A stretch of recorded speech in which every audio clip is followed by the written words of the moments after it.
wait for it. Yeah, I think we just wait for some people to come. It's not here. So this is what I thought. But then the question is which one to put codes for. So yeah, there are glasses and there are glasses. And there are glasses. Somebody is attending seminars and unable to view the projection.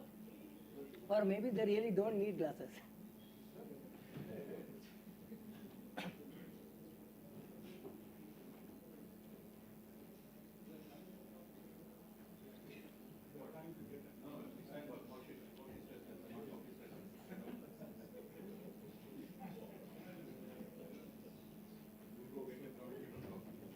But you can't bring it inside. Yes.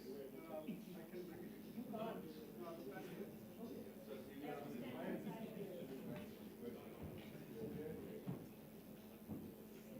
Total randomly precise.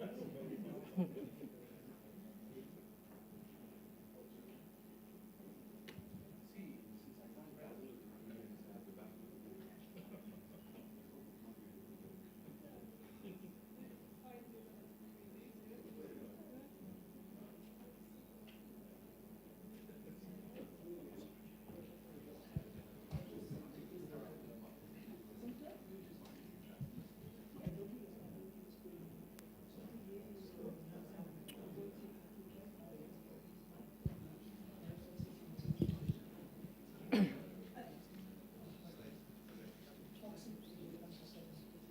Okay, we'll get settled in.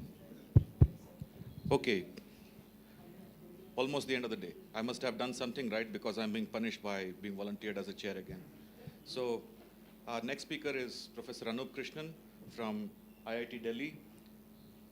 His specialty, apart from this talk, which is his second overview talk, he's also giving a musical performance, the classical Hindustani style, later this evening. So, and he's going to discuss energy landscape, glasses, and glasses. Thank you. To paraphrase my PhD supervisor, when he came for one of my concerts, he said, "Oh, you should be doing this and not PhD." For a moment, I was not sure that was a compliment or, a statement rather. Anyway, so today I'm going to talk about energy landscape, glasses and glasses. This is because, as I was just saying, there are glasses and there are glasses. Just to quote Jürgen, these are three-dimensional glasses. You can hold them in your hand and you can see them, you can use them. But as Shrikant was pointing out at the beginning of this conference, that there is this glass science community and glass physics community. Can somebody, can we see the connections between these two communities and see something that's interesting and not reinvent the wheel in both the communities, right? I mean, rather, and so the way I would pitch it is, for this talk, the intention is to kind of point out some interesting problems in glass science which could really benefit from the attention of glass physicists who's here, and also techniques that are developed in glass physics, right? So that's truly the vantage point that I'm coming from. So just to give a very, very broad introduction, I'm not sure how many of you knew this, but 2022 was declared as the International Year of Glass by United Nations. There's this very interesting video by Corning, which is called "We Live in a Glass Age." It's very nice video. If you if you want to check it out, you should check it out. So when we talk about glasses, we think of the ubiquitous applications, but there are very, very exotic applications of glasses also, which is like biomedical applications. For example, nuclear waste immobilization. One of the leaders in that research is essentially France, because they are going to send the first waste to geological repository somewhere in 2030s. It's going to be the first country to do that as well. And then you have very interesting applications that's scaling across the board, and now in optics, fiber optics, etc., etc. But there are several fundamental limits in the usage of this, and I'm trying to give you some interesting challenges there in terms of its viscosity, in terms of its surface properties, For example, what are the limits to it? Can we understand the limits to it as a function of composition? Can this help design better glasses, etc.? So, I don't know, just let me quickly take a vote here. How many of you know glass manufacturing process? Please raise your hand if you know. Manufacturing process of a window glass. Like in what way? Huh? At what scale? Okay. At what level? Like how much? Window glass, facade. So if you want to have a facade glass, it could be float glass. Yeah, there are multiple techniques, yes, but float glass is one of the. Yeah. You'll see it very soon. So basically, you take some things, you melt. I mean, the reason for taking the vote was if everybody knew, I could have skipped the slide, but it looks like that's not the case. So there are some of very interesting techniques that has been developed, because one of the things people recognized was that even in float glass, the problem is that when you make the glass touch another surface, that leads to a lot of surface defects, and then because of that the optical properties are affected and things like that. So there are some better and interesting techniques that are developed like this, where there is absolutely no surface that's touched. So you have this very, very nice glass piece, and then you directly cut it from here. So you have to basically let it slide down until a part of it becomes solid, because if it's liquid, you cannot cut. So that's, there are like very interesting problems associated with this, and this has been optimized extensively, and this is how some of these jumbo glasses are manufactured in today's world. So why is this quite, and jumbo glass is a real name. It's not something that I came up with, just so that you know, just like Gorilla Glass, right? So the interesting thing about glass is that, you can basically put any element of the periodic table into the glass, liquid, melt, and then freeze it, and it forms glass. Specifically in nuclear waste glass, this is a major challenge, because the typical number of elements that are there in a nuclear waste glass is somewhere between 60 to 80 elements. Okay, so that means it basically has the entire periodic table in some sense. Many reasons. Some are because of it's not a clean process to begin with, and then there are this radiation induced changes, etc. But and then you put it in a geological repository, so you would have the effect of that canister, lead, and then there is cement is used as a secondary coating. So I mean, by process, it's a dirty process. Let's put it this way. Right? So you cannot control it, and you don't want to handle it by hand by any means. So one of the interesting problems that people deal with in nuclear waste glasses is phase separation. When it is a glass, I mean, it is a glass is the useful aspect why nuclear waste is immobilized in it, because what you do is that you take it to a very high temperature, you melt it, put the nuclear waste into it, and then cool it, so the glasses are frozen the glasses are frozen, and the waste is also frozen inside the glass. And since glasses are already disordered, it keeps on sending radiation, and that radiation is annealed by the glass by itself. But the problem is when something devitrify and form a crystal, let's say, for example, if there is a crystallization, now you have grain boundaries, and that starts becoming the point of failure. So you don't want crystallization happening at all. You want a uniform glass as much as possible. So what are some of the glass challenges? One, glass forming ability. What compositions form glass? This is a completely open question and $1 billion question. For example, if you have a simple ternary glass, yes. Yeah. So for the problem you're talking about, nuclear waste immobilization, there you're really just talking about oxide glass, right? Silica glass. Yeah. And most of my talk is primarily going to be on silicates, oxides. I'm rarely going to talk about chalcogenides, which is the other class, and I'm not going to talk about metallic glasses at all. Okay. And polymer glasses and other. Huh? Yeah, exactly, in the order of importance. I have only one slide where the word metallic glasses is mentioned. Other than that, I will not be talking about it at all. So what compositions form a glass? That's a very, very important question. But once they form glasses, how stable are these glasses? Do they devitrify towards a crystal or not? And how do they relax? And I'm going to, I mean this is a very specific question. There are very interesting experiments people did where they waited for something like 2 years to measure the relaxation of Gorilla Glass, real Gorilla Glass, and I'm going to show some of the results of that. in this particular case, I'm talking about crystallization and not getting converted to a liquid. Yeah. Yeah.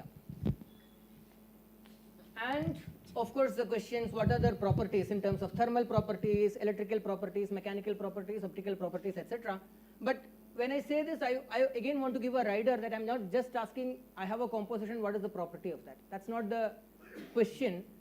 Glass, by definition, is a non-equilibrium system. So when you make a glass, depending on the cooling rate, the properties of these glasses significantly get affected, and real properties, for example, the question on how does thermal conductivity change with cooling rate is an open question.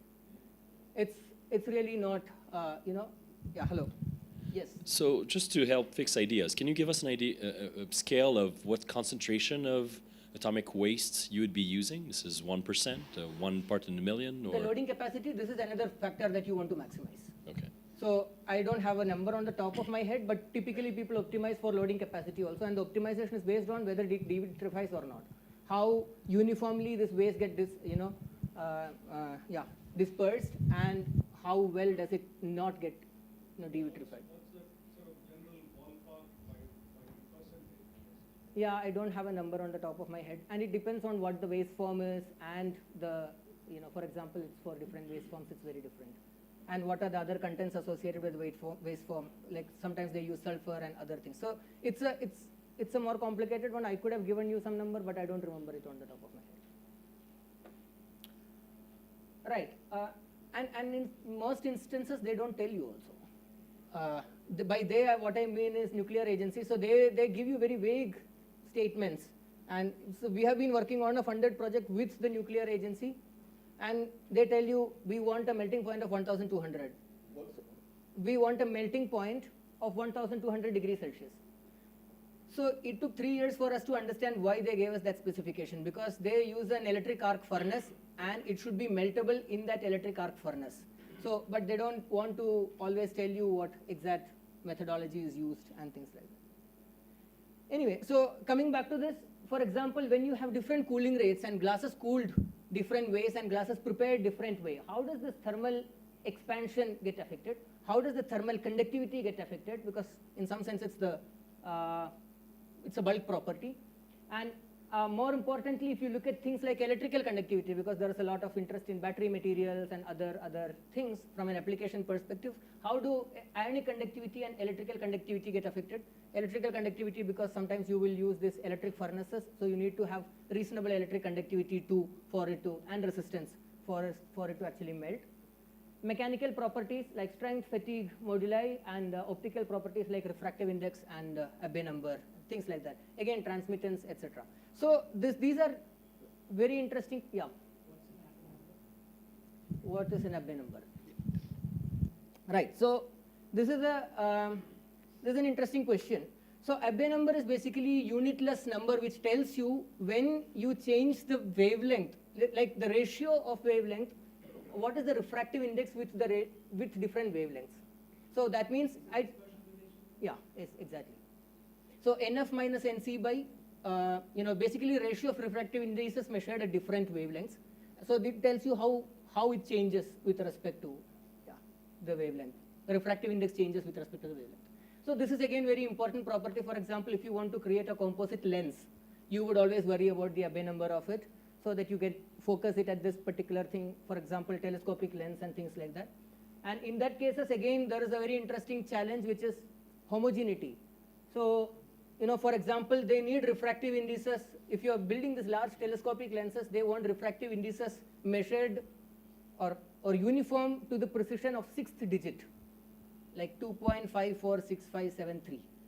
This is the kind of precisions that people need, and this is very, very challenging to achieve, and there are only 1 or 2 companies in the world which can achieve this. And this is also not just it's not a question of just manufacturing process, but it's also a fundamental question of what are the limits that one can achieve with uniformity, etc.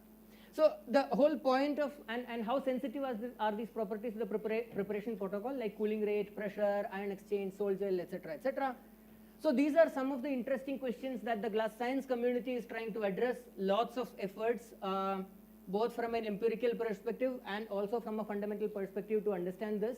But I'm going to now bring all of this under unifying theme of energy landscape, because everything can be viewed from an energy landscape perspective, and then I'm trying to going in this order of business, talk about different interesting problems, and then try to connect it to what we've been discussing thus far. And the reason why I'm starting with radiation damage is very simple, because as I told you, I'm a civil engineer. I was not at all into glass science. I started in a postdoc position, which was in a civil engineering department, which was focusing on radiation damage, and that's how I got introduced to glasses. So I just thought, why not introduce this community also to glasses with this.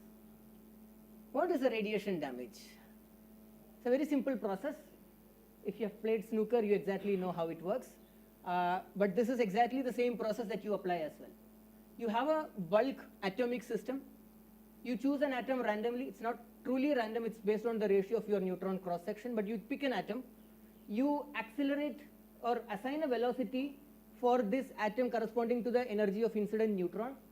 And then you allow atomic collisions and damage cascade to happen. Wait for the system to relax at 300 Kelvin. And then you continue this process until saturation. Okay? So this is an example of pure silica. Now what you see is a silica tetrahedra. So you can see this yellow tetrahedra. Each of one is SiO4. One tetrahedra is what's shown here. So you can, oops, I have a video which I should be able to play. It looks like this.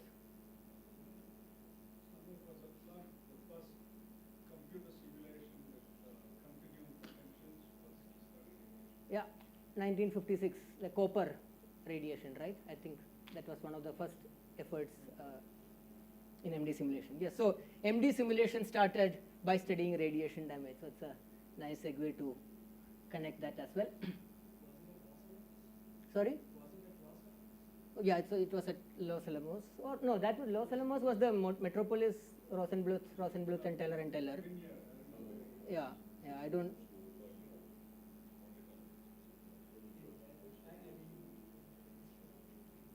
Yeah, I don't remember, but yeah, I remember this paper. Huh? Yeah. Right. So let's move forward. We can. I mean, this is an overview talk, so we can. There is nothing wrong in starting from 1950s, I guess. So, there are some interesting things when you look at radiation damage. So let's look at pure silica. So when you start, the density of this is quite high. Something like where is it? 2.64 is the density of silica. So you can see it starting from here, and then as you irradiate it, it becomes less and less dense, and then finally it saturates. And this saturation is also interesting because the saturation of density and saturation of energy occurs at two different places. You can see that energy is fairly saturated from this point, and density is saturated only at kind of this point. And this is just one simulation, but we did this on multiple times. We did this simulation 6 times on multiple system sizes, etc. So this is a thing that we have statistically we can say this. So the question that we try to ask is why is it that the radiation-induced damage saturate to begin with? When it's saturated, what does the saturated state correspond to? And is this behavior universal in some sense, right? And as we are engineers, the first question is it validated against experiments, your simulation? The answer is yes. So there were some simulations that people did at different density of neutrons, and we see that our numbers are not too far away from those numbers. So we try to study this much more carefully, and here is the pristine quartz. This is a radial distribution function of pristine quartz, and as you keep irradiating, you can see that it progressively loses its this order, and then this is where the glass is, and this is where the saturated one is. So it looks more or less similar, but with slight defects. For example, here you can see a small peak. Here you can see kind of a shoulder. This is not there in glass. So there are some defects that are there, but except for and these are tricluster oxygen and on these kind of things. Oxygen is supposed to have only 2 bonds, but we see sometimes in an environment where it has three bonds. So yeah. I think for polycrystalline systems, looking at the GFR is very misleading. So you should really look at No, but the this is a structure single factor crystal. data. Yeah, this is single crystal. No, but I'm saying when you, at the top, you're comparing the irradiated sample and trying to infer something about how amorphous or glassy it is, you really should look at I think the Q space. Right. So, yeah, I mean, I did not show all the numbers here, but we did look at bond angle distribution, structure factor, ring distribution, and all of those quantities, and then we can confirm even Q3, Q4, and all of those orientational order parameters. So you see very clearly that it is completely disordered with some local, local defects, if you can call it. And the specific defect that I am calling at this point is when silicon is not 4 coordinated. That's a defect, because in a glassy state you would see silicon only 4 coordinated and oxygen 2 coordinated, right? So other thing that we try to see is that just looking at this energy density space, if you cool a glass, how does this look like? So if you look at this energy density space, you start from a liquid silica, and then this kind of is the line that it follows. Sorry? Yeah. So this is the line that it follows, and if you cool it, let's say, for example, with different cooling rates, it will be more or less, I mean, this region will remain exactly the same, but this region may slightly come to this side, etc., but not too much. So these are kind of the densities that you can get with traditional melt quenching. But here you see that it kind of escapes all of these stages and then kind of goes directly to the liquid stage. And when it gets to this liquid state, that's where it seems to be kind of saturated, at least in this energy density space. Okay, one can argue that this is not a full proof for it, but this is what we started looking at. Then we started looking at each of this, for example, ground state enthalpy of each of this, and then just cooling curves of silica and melting curves of silica. So for example, these are different degrees of irradiation, and then just simply annihilate how does this go to. So here you can see this is like the liquid, and then kind of the supercooled liquid region is what you see. This is, by the way, melting. So this is not quenching, just to clarify. If you quench, you cannot get silica back, at least in the MD timescales. So you can see melting is very nice process you can see here, and then the rest you can see that it basically goes towards, so here devitrification, if you want to say, would be going towards the supercooled liquid or liquid stage, because it's not coming back to the crystal, it's always going towards the liquid, so it's not annealing towards a crystal.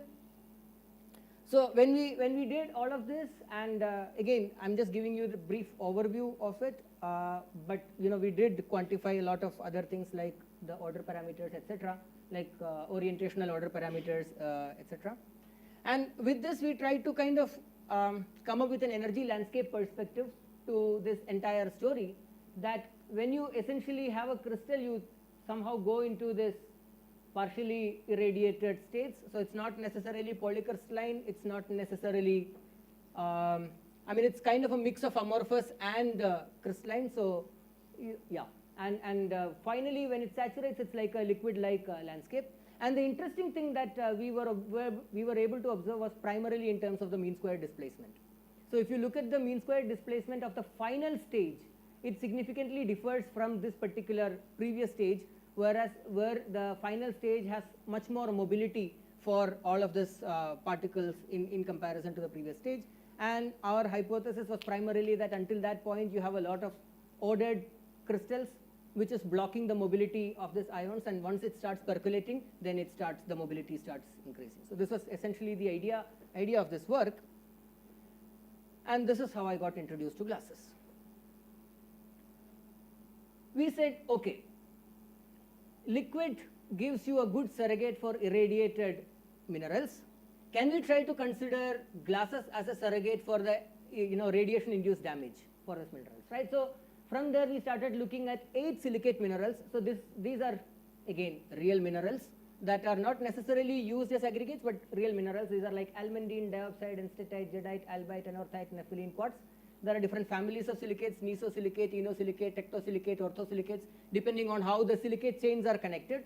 But the broader point that I want to make is that we have covered all families, and then we try to just simulate all of this with radiation. Okay, the same process that we did. We try to irradiate all of these minerals and then try to see if there is kind of a saturation that you observe in all of this. So here this plot is just to show you that our simulation is reasonably correct. This is the density and the experimental and simulated density for all of these minerals and the corresponding glasses. So we were really hoping to see a trend, and we did not. So for example, here you can see this is one nesosilicate, density decreases, inosilicate, density again decreases. Here there are some which densifies, there are some which does not densify at all, and some for which the density again decreases. Okay? So not necessarily very interesting trend, kind of a universality. So if you just plot everything into a normalized plot, where you take the crystal density and then plot it, this is how the plot would look like. So some of them are densifying, some of them are kind of expanding upon irradiation. Yeah.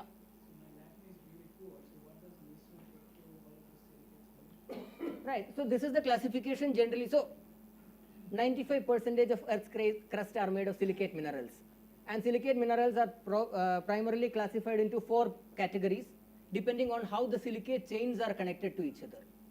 Okay, so orthosilicate is when a silica tetrahedra is not connected to any other silica tetrahedra. It would be connected to, let's say, alumina or iron or something else. Okay, and eno is chain-like. So every silicon tetrahedra is connected to 2 other silicon tetrahedra. So it's a chain-like silicon tetrahedra.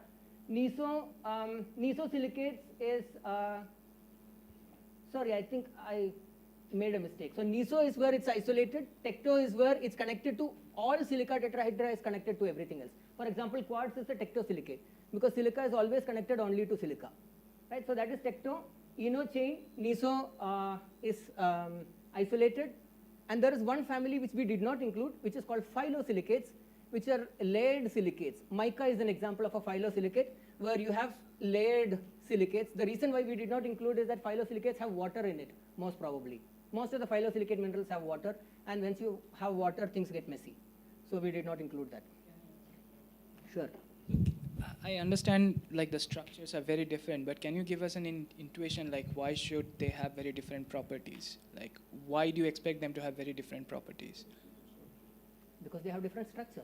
I mean, I understand, but like can you just tell it like if the silica tetrahedra, if they're isolated, why would they have very different because the bond strengths would be different, the way the structure arrangement would be different. I see. I mean, everything. Respond to the radiation is different. Everything. Yeah, response to the radiation would be different. Because, okay, so let's start with a very simple idea. There is something called threshold displacement energy. That means what is the minimum energy that is required to break a bond and displace one atom. So the threshold displacement energy of each of the atoms are very, very different. Right? For example, if you have silica, let's talk about silica. In silica, oxygen has a threshold displacement energy of something like 35 eV, and silicon has a threshold displacement energy of something like 80 eV. Okay. Now, if you start talking about different minerals, they have all different. I see. Thank you. Yeah. So we were just hoping that at least in a family there would be some trend. Even if there is no trend across the families, right? And what you see, yeah. So can you relate this sort of like the 5 electron volt per particle drop that you see in the density? Can you relate this to the breaking bond and displacement of particle atoms or particle size? I mean, yeah, in principle, yes, but the problem is this is a very messy process. So you are accelerating one atom, and this is called a primary knock-on atom. Now this atom, yeah. So it's a damage cascade that you have, and people do look at something called DPA, which is displacements per atom, which is called displacements per atom, and displacement per atom kind of gives you how many atoms moved from its bond, but still you cannot directly infer, whether because they break bond, form bond, etc., right? Okay, so then our simple minds wanted to have just a kind of sense of come up with some empirical relationships. And what we did was, what is the relative change in density upon irradiation and vitrification? And what we see is that there is a very good correlation, which is what we saw for quartz also, that the final density of irradiated quartz was similar to that of glassy quartz. So we kind of said that you can now think of an irradiated mineral as a hyperquenched liquid, and you see this consistent. So these are all different minerals, by the way. Okay, so across all the family, you see this kind of a universality that. And not just in density, but in elastic modulus also. So that's the interesting part. Both in density and elastic modulus, we see that if you look at the relative change in density and elastic modulus across minerals, they form this kind of a very nice trend.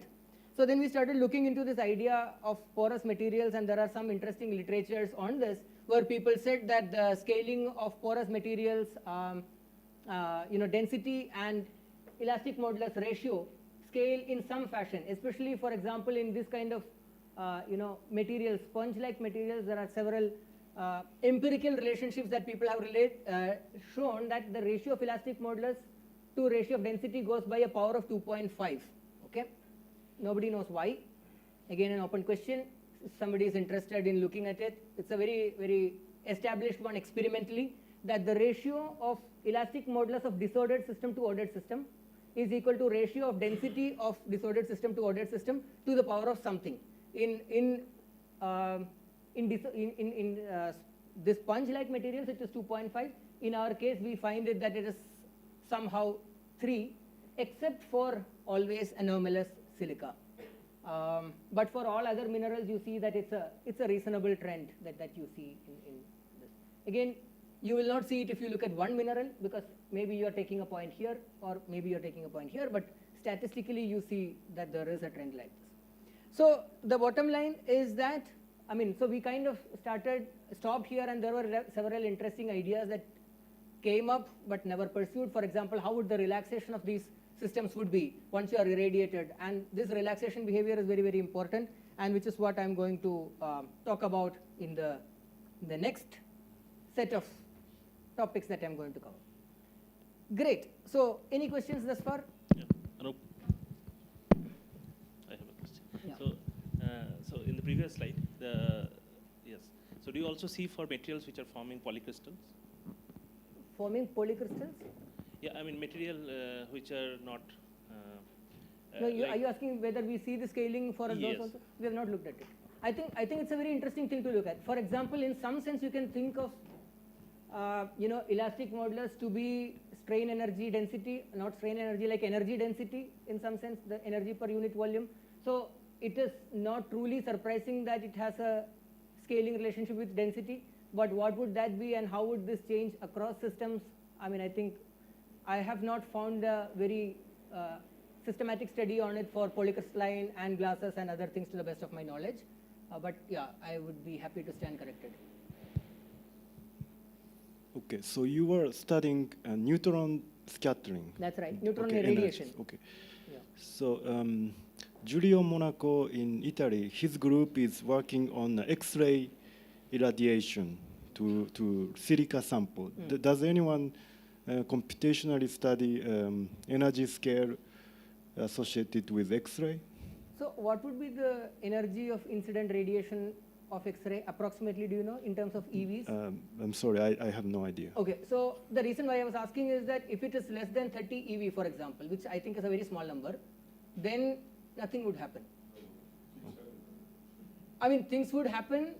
No, things happen with those experiments.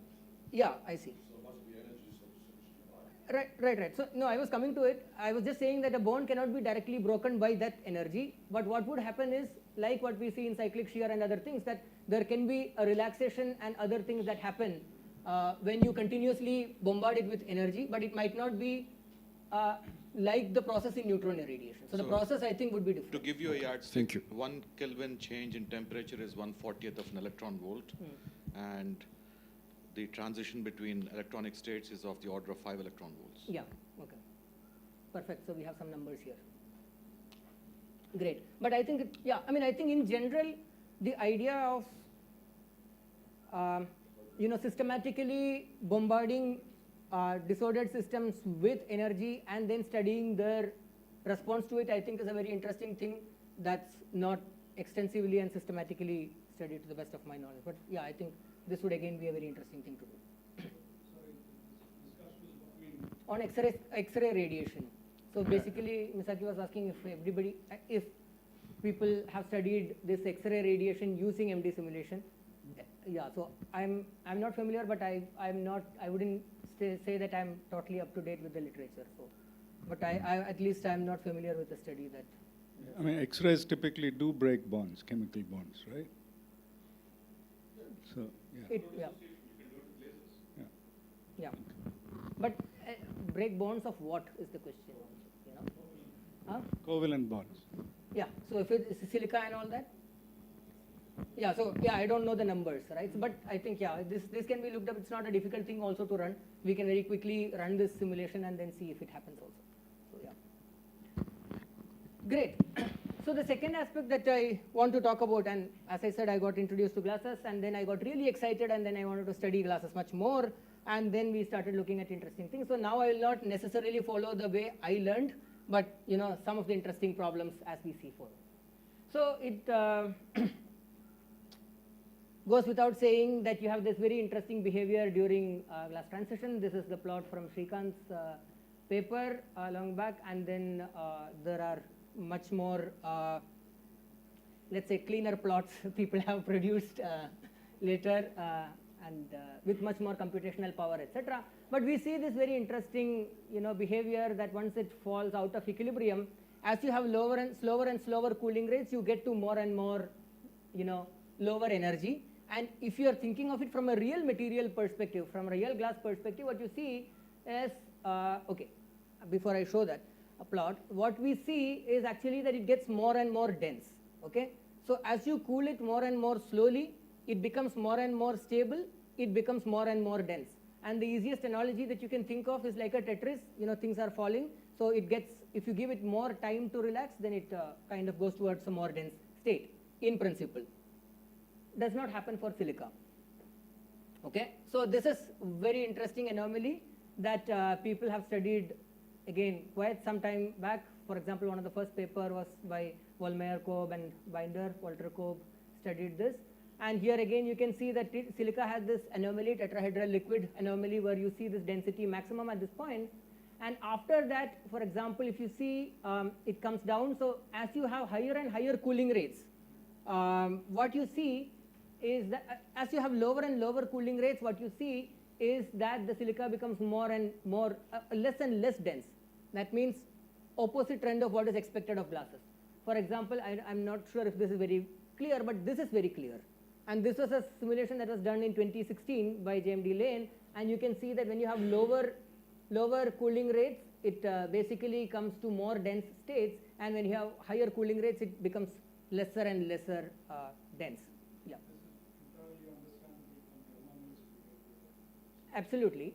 But what I'm trying to point out is something slightly puzzling, which is the comparison of this with respect to vapor deposition. Okay. So when you look at vapor deposition of silica and LG systems, so this is again one of those. Oh, I really thought I put the reference mark. This is from your paper, but I don't see it there. Excuse me for that. So yeah, so this is from Mark's paper, the two plots here. So you can see that again, this is now much cleaner. 2013 is when the paper was published, and you can see that this is again following the same behavior. But when you have vapor deposited, you see that you can get to much more stable things, stable states. And we try to do the same thing for silica as well. And you can see that even in silica, you don't get to amazing stages, but you still get that you can have slightly more stable states when you go towards lower energy in silica. And this was a very interesting question that came up. And let me also give you a context. There are some results which I cannot show because it's not from my lab, but some work that I'm part of, wherein people have experimentally done this. They have done an experiment spanning over, I can share the details if you're interested, but spanning over 1.5 years, where they tried to relax silica over a long time by getting rid of surface effects, by magnetic levitation and everything. So you know this work. It's from Lothar Wondracek's lab. And what they have seen is that when you have vapor deposited silica, you get much more stable silica. And again, this is a lot of characterization was done, but what they see is that it's more dense. Okay, so the silica that is obtained by vapor deposition, by letting it relax for a long time using a lot of techniques, tends to be more dense than silica that's obtained by melt quenching. So these two results are quite interesting and a long-standing puzzle of silica. And again, one can always say silica is anomalous. It is anomalous, but then this is something that is worth pursuing and understanding. That we have developed a lot of knowledge from computational simulations on this anomalous behavior, but does this say that at some point can there be a crossover? That means you have a high density here. Now in simulations we are restricted to cooling rates like 10 raised to 9. But if we keep on going down, do we see at some point that it does not, you know, you have a crossover, and then when you come towards experimental densities, maybe that, you know, it starts getting more dense at some point or not. Now this is a huge gap, and this is what I was talking about in my earlier talk as well, that, you know, the lowest that you can go in real simulations, sorry, in MD simulations is up to 10 raised to 9 Kelvin per second. Okay, 9 orders of magnitude higher than what you can get from experiments. And this is a huge gap that does not really allow us to inspect things and kind of verify things that are, you know, observed at the MD time scale. So in terms of glass transition, I think this is a very, very interesting problem and an unsolved problem, and maybe, again, like Anderson said, I don't know if that will result in better silica glasses, but I think it will surely result in better understanding of the behavior of silica. Again, I think there are more questions, for example, ultra stability in silica, because there have been a lot of work in ultra stable glasses from a model glass perspective, but whether ultra stable glasses really correspond to you know, meaningful mechanical properties or not is again another interesting question. Great.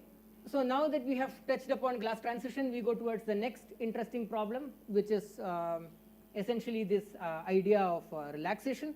By the way, please feel free to stop if you have any questions in the previous one. Yeah. On the previous one, there must be experiments where they change the cooling rate and they can see whether the density increases or decreases experimentally by changing the cooling rate of bulk silica. No.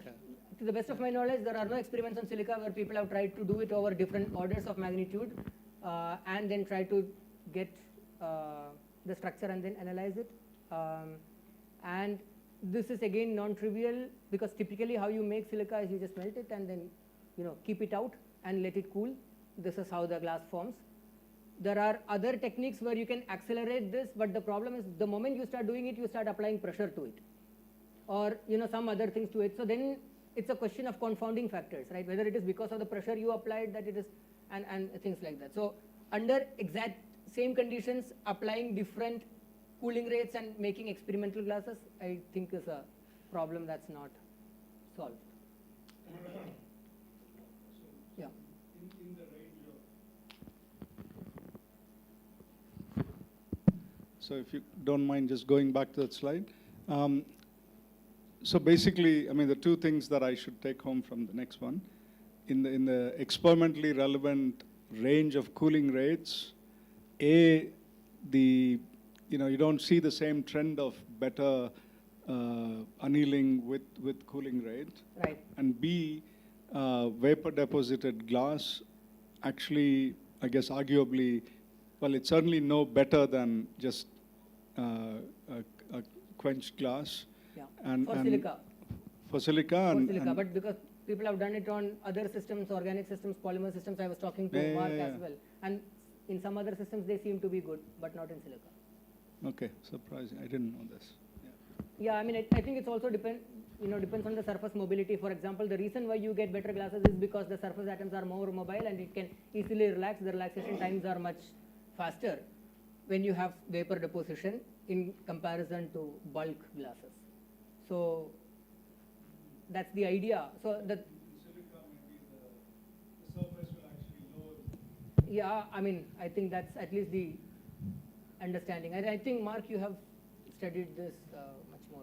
I was just going to say, I was part of a collaboration where there was a considerable effort to vapor deposit silica and look at the properties, and that effort did not yield materials that were interesting in the same way that vapor deposited organics or metallic or polymeric systems are. Yes, they changed the deposition temperature, not over a considerable range, yes. Right. So I think there are several interesting questions here to take home, and one has to think deeply about this. One is about the surface mobility. Why does it not work in silica or this kind of covalent systems? And even when it works, why does it not yield better stable glasses, etc. Right? So great. So now I move to the next topic, which is relaxation, and this is where there are a couple of very interesting industrial problems. For instance, when you actually place a TV screen, when you place the LED pixels of a screen on a base glass, you don't want this glass to have any change in length or any dimension, even small, because the pixel get distorted, and because of which your image gets distorted. So, and this placing usually happens at finite temperature. So you don't want glass to relax at that temperature, and hence people have studied this glass relaxation behavior a lot empirically for a lot of these kind of glasses over a long period of time, over a long range of temperatures, etc.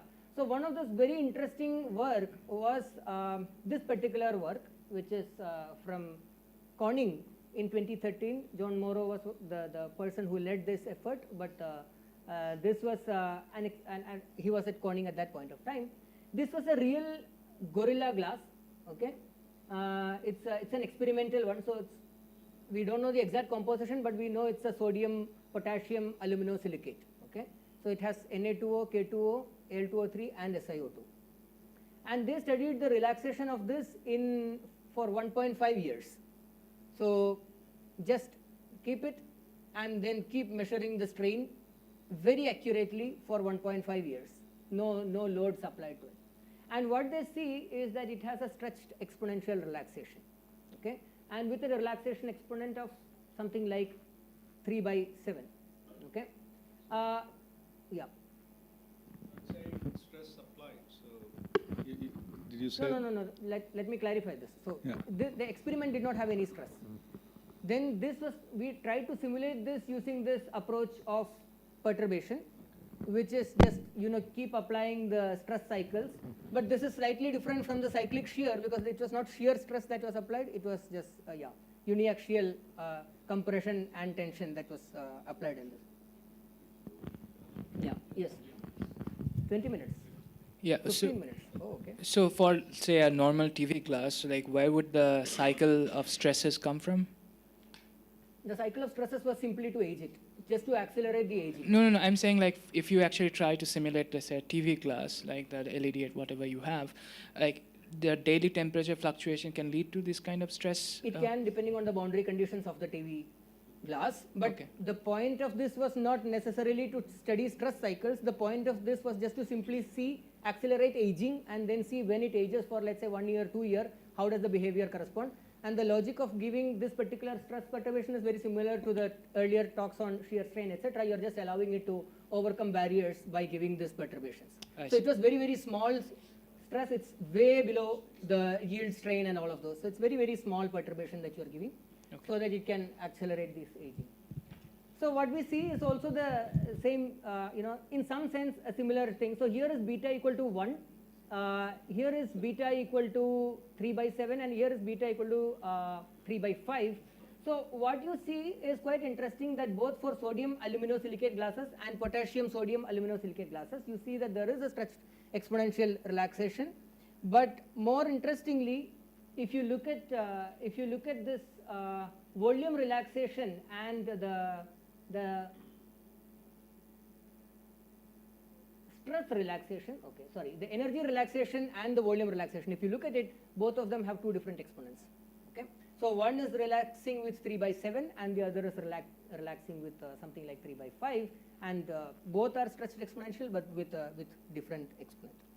And this essentially comes from this long-standing question called thermometer effect, where people try to study this, that at least in olden days we had this problem that if you keep a thermometer for long, the measurement starts becoming wrong, because the glass starts to relax and the lengths are no longer the right lengths that you have. So hence the temperatures are not necessarily the right temperature. So that's where this word thermometer effect comes from. So then people try to study this more extensively, for example, by taking potassium sodium silicate glasses with varying X value. So X value could be 0, then this would be 16. If it is 5, then this would be like 11, etc., etc. So a series of glasses with constant silica. The idea was that the network would remain same, and you would just keep on mixing different alkali here, which is sodium and potassium. And when you do this, you again see the same behavior, that when you have the stress perturbation, the energy kind of relaxes, and the volume also relaxes, and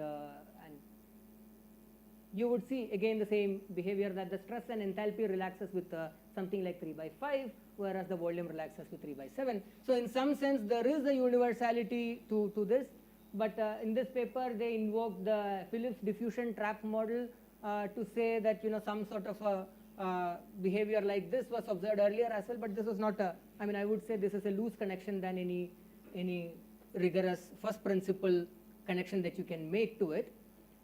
So this, I think, is a very, very interesting and important problem. How does glasses relax? Again, real glasses. And here the relaxation, if you look at silica, it's again very different. So silica does not relax like this. Because again, when you have sodium, these ions are much more mobile. So the issue that you have is you have covalent bond and ionic bond, and the mix of this creates all of this problem. Yes. So earlier you seemed to say that the enthalpy relaxes faster. Yeah. One is 3/5 and the other is 3/7. No. In the first part of your talk, Radiation. was that consistent? I'm getting confused. Yeah. It's a good question. I have not thought about it, so I will not go back to that slide. Energy relaxes first, and density relaxes later. That's what we saw in radiation, right? So here, what you see. Okay, so it is consistent then. Is the same, yeah. So it is consistent. So here also energy relaxes first and density relaxes. So yeah, I think one can draw, it's an interesting parallel which I had not thought of, but I think it's because the processes are completely different, but still I think it's worth thinking about. Okay, so in the interest of time, moving forward, creep and fatigue. So this is another interesting point which justifies my affiliation in the Department of Civil Engineering. Cement is a material that creeps, okay? So a creep in cement is a major problem. Several bridges have collapsed because cement creeps, but the fundamental origin of creep in cement is not understood. And why am I bringing cement here? Because cement is just like glass. It is calcium silicate hydrate. Basically you have CaO, SiO2. Yes, you have a difference of opinion. We can talk about it in detail, but I don't know to what detail you want. Do you want me to? Okay, so for example, let me try to justify the thing. So this is how a cement structure looks like. For example, when you have low calcium silicon ratio, you have silicate tetrahedra with calcium and then water in between. When you have high calcium silicate ratio, then you have again silicate tetrahedra and water in between. So it's like you can think of it like a sandwich. Basically the bread is your silicate layers, and then your whatever jam is your water with calcium ions in it. So this is the structure of calcium silicate hydrate that you get. And in this, what we, not always we, but several people tried to study was, when you assume a simple colloidal model for this, where you fit the stiffness, where you fit the density and all mechanical properties. So this is a reasonable colloidal model, both polydispersed and single dispersed, that represents the CSH hydrate, CSH which is cement hydrate. And when you apply the same idea of shear strain, do you see kind of a creep in it? And the interesting aspect is that you do see creep, and not just that you do see creep, this actually matches occasionally with the nano indentation experiments that's done. Why I said occasionally is because when you start changing packing fraction and things like that, it stops matching, but then it's also very difficult because you don't know what exactly is the packing fraction of cement, because this is not necessarily a measurable quantity. But I think this is one very interesting example which, and what is the difference between cement and let's say a simple LJ system? It's in this particular work, which is basically started by Emanuela Delgado and Roland Pellenc and company. In this particular work, they try to use a Mi potential, which is instead of a 12-6 LJ, what you have is 28-14 LJ kind of potential. So you have still monodispersed and polydispersed, and then from there you can get different behaviors, but the creep aspect remains consistent. So I think this is a very under-investigated topic, which is really worth pursuing. Yeah. But in most applications of concrete, it's reinforced concrete with steel bars and so on. And does there the creep still matter? Or? Absolutely. In fact, there are several, one of the very specific example where we talk about failure is the failure of bridges, where there have been cases where that is reinforced concrete. So it does matter, is what I'm trying to say, right? So why does it matter? First of all, in concrete, the only element that creeps is cement, because otherwise it's just aggregate, right? And when cement starts creeping, for example, it's relaxing the stress, and the point of this reinforcement in cement concrete is to capture the tension, right? But when it starts relaxing, the structure is now not able to take as much stress as it could earlier, and this is what leads to the failure of it. Right? What you see around is what, okay, mostly not, because this is stone pillar structure, but reinforced cement concrete is what your house is made of. It's concrete the steel studied bars- with reinforcement learning. So, yeah.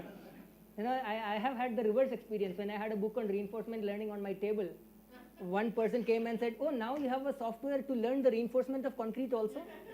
So, it can go both ways, right? So, yeah.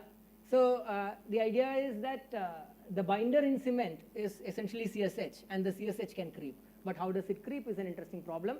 And it creeps both at the mesoscale, where you have a particle like this, particles like this, or at the atomic scale, where you have even things like real atomic systems. And even here you see that when you have this load cycles, it kind of shears, and both energy, potential energy decreases, shear strain increases, etc. when you keep it at constant tau. And you can again match the creep modulus that you get. For example, the creep modulus from simulations and nano indentation can actually match. So this is, in some sense, actually measurable to a reasonable extent. Yeah. Oh, thank you. Okay, dynamics. So Ludovic and many people have been talking about dynamics, but specifically Ludovic talked about a lot of methods that people did to study the dynamics and correlation, etc. And it started all with this Google DeepMind paper where they try to use graph neural networks. But there is a parallel development in machine learning that also was focusing on accelerating dynamics, and this is called neural operators. These neural operators were primarily looking at PDEs like fluid mechanics, and they were all trying to just do this large scale weather prediction or combustion simulations and things like that. So you have a continuous field, you train the model on it, can you keep forecasting forward? And the idea of neural operator is slightly different from traditional neural networks in the sense that it tries to learn the underlying differential equation. So what you do is that you spatially do a Fourier transform, take it to the Fourier space, and then learn it in the Fourier space, and then do a Fourier transform. Okay? So this is the idea of neural operators. So basically you try to learn both the high frequencies and low frequencies that are present, and then you try to see how it propagates. Okay, so when this neural operators came, it basically just defeated all other models that's out there for PDEs. And this is one of the first interesting work where they tried to use it for atomistic systems. Okay, and this was primarily for molecular systems that they used it. What they did is that they took a current state, which is the present configuration, replicated it like 5 times or 10 times, and then apply a graph neural operator. I'm not going to explain what it does. And then it predicts t plus delta t for multiple delta t's. So for example, it will be t plus delta t, t plus 2 delta t, 3 delta t, and 4 delta t. Okay, so you get an ensemble of trajectories. From one forward pass, you already get a trajectory of like 5, 6 steps. And this delta t is not the delta t of the simulation, but you can choose larger delta t's, like, in this particular paper, they show that you can take it up to 100 time steps. So what you have is snapshots from 100, 200, 300, 400, and 500 time steps when you just do one forward pass. And they show that, again, in this particular paper, they were studying only all those kind of interesting systems which were interesting to them. But this has never been looked at into bulk systems, so I think this is a very interesting method to look into bulk systems and glassy systems, whether can we use this approach to accelerate dynamics and even to get some ensemble properties, because we have ensembles as an output for this, right? Another interesting approach that I wanted to kind of highlight was this particular work on machine learning approaches, where they try to use this flow matching approach to predict lithium ion diffusivity in battery materials. So basically they chose around 4,000 candidate battery materials and then tried to predict the lithium ion mobility, and what they were able to get was a correlation of around 0.7 to 0.8 for lithium MSD, and I think this is again a very interesting and approach worth pursuing. This is a very recent paper from Nature Machine Intelligence in 2025. But they did look at only crystalline systems and the mobility of lithium ion in crystalline systems, right? So can this be used for glassy systems is an interesting question.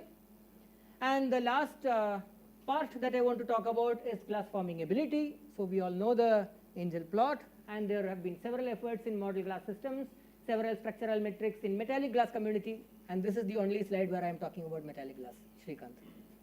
So there are several structural metrics that people came up with to predict glass forming ability, but not in inorganic glasses, and it's been a challenging problem. And what we are trying to use is take inspiration from this and then see if you can compute viscosity. Can we design systems with targeted fragility using machine learning, and then use such models to understand the glass forming ability of inorganic glasses, right? So I think this is an interesting problem, and we have been trying to do this. So I gave already an introduction about this method yesterday. So for example, here is the stress perturbation. If you take a WO system, what we have been trying to do is viscosity prediction. So you have a WO system. When you have zero shear, this is the plot that you have. You take a small perturbation, this is the plot that you have. So you don't see any differences in stress. You don't see any differences in delta stress. You see a Lyapunov like increase. And what we see is that this exponential divergence gives a Lyapunov like exponent for this, and beyond this time scale that you get from the Lyapunov like instability, the gradients are lost. So this is, by the way, a fundamental problem in machine learning also. It's called gradient explosion, and what people do typically is that they just clip it to some value or take some value at some particular time step. So we try to be more systematic about this by actually looking at what is a meaningful time at which you can actually get a value. And here we see that that time turns out to be the time that you get from the Lyapunov exponent. So if your tau alpha is 1 by lambda, if you look at that particular value, the viscosity makes sense. And more importantly, if you look at the autocorrelation function, exactly at that time point, it again goes to 0. So there are multiple evidences that tells us that the value at that point of time, or the values before that time, is a meaningful value to look at. And again, if you're looking at the gradients, so you see that the gradients of stress is kind of stable, but the gradient of trajectory is not. No, I will finish this now. And what we try to do, and this is, Jill, this is the empirical part of it, which is just a hand waving thing that we did, which worked. We don't know why it worked, but we would be very interested to know why it worked, which is that if you look at this Lyapunov time, the value at that point makes sense, and after that we see, so there is a saturation for a very small time that we see. After that, we see that it is an explosion from here. So what we did was we took that lambda that we got from the Lyapunov exponent and then just normalized this entire thing by the lambda t. So here eta nu is eta if t is less than t tau Lyapunov, but for nu where eta is greater than t Lyapunov, what we do is it is eta plus eta Lyapunov into e raised to minus t by t Lyapunov. So it's just simply normalizing it, and when you just normalize it, we see that just becomes stable. I mean, I think we can do it without normalizing also, just select the value at this point, but that seems a bit arbitrary. And we looked at machine learning methods. People just do either gradient clipping, or they just say that we cut the long tail correlation and then just cut it at one point. This is the methods that are typically used in machine learning methods. So we did not use that. We tried to use it this way. And if you use this, as I said last time, over a large range of density and over a large range of temperatures, we see that we are able to match the viscosity values. As I said, it's a bit empirical at this point, but we hope to understand why it works. So with this, I hope I have given you a broad overview of some of the interesting, challenging problems in glass science which can benefit from the attention of glass physicists. And I think there are much more open problems out there which will come out when we start looking at it more closely. And to quote Srikanth from the first day, I completely agree that glass physics and glass science are two communities separated by one topic. With this, I thank you.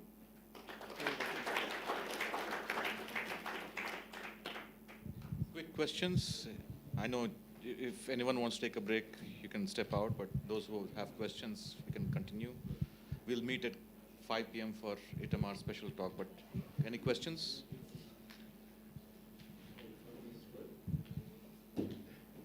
If you don't have any questions, that's really good. Thank you.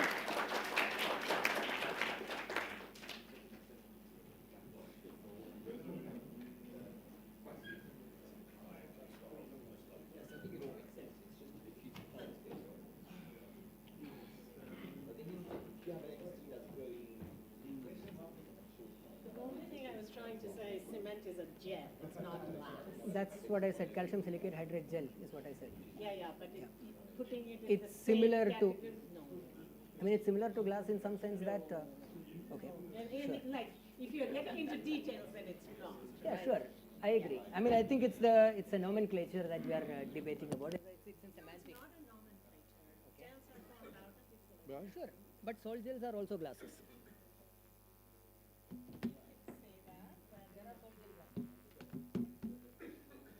So they are actually a gel and they are obtained from solution. And they're really gel. I can help you.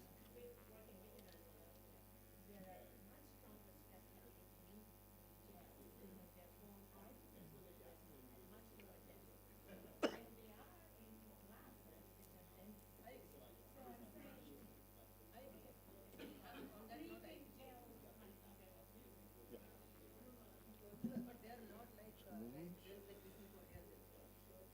Or other simple gels that can be easily shear. They are not covered in gels. So when you say gel, it is a gel. Yeah, I agree. We are on the same board. No, I need this.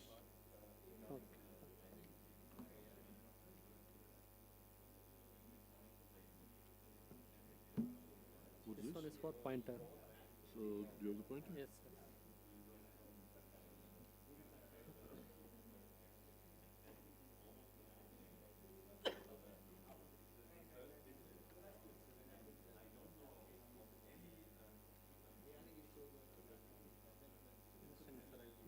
Well,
it does work. I don't mind.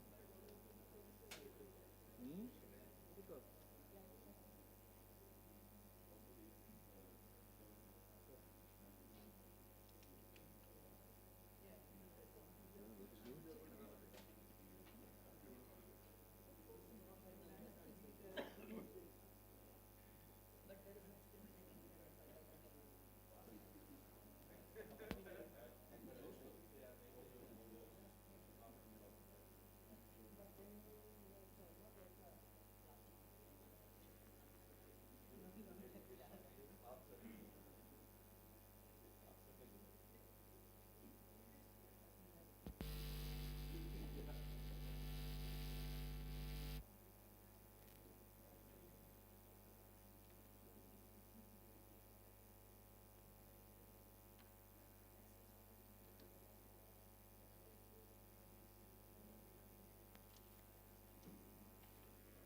It works. License, license. No, no general, I'm never going to make it. Thank you. Yeah, I'm ready. He's not Procaccia, he's ready. All right, so we come to the final chapter for today. It's my distinct pleasure to introduce to you our speaker for the special lecture, Professor Itamar Procaccia, my dear friend, and he's at Makhon Weizmann still. Oh, no, now he's, you haven't included your second affiliation. No. Okay, all right. So he's going to discuss dipole-induced topological transition in three-dimensional amorphous solids. Please Thank take you. it away. So I have to admit that I'm pretty exhausted after this day, so I'm assuming that everybody else is similarly exhausted.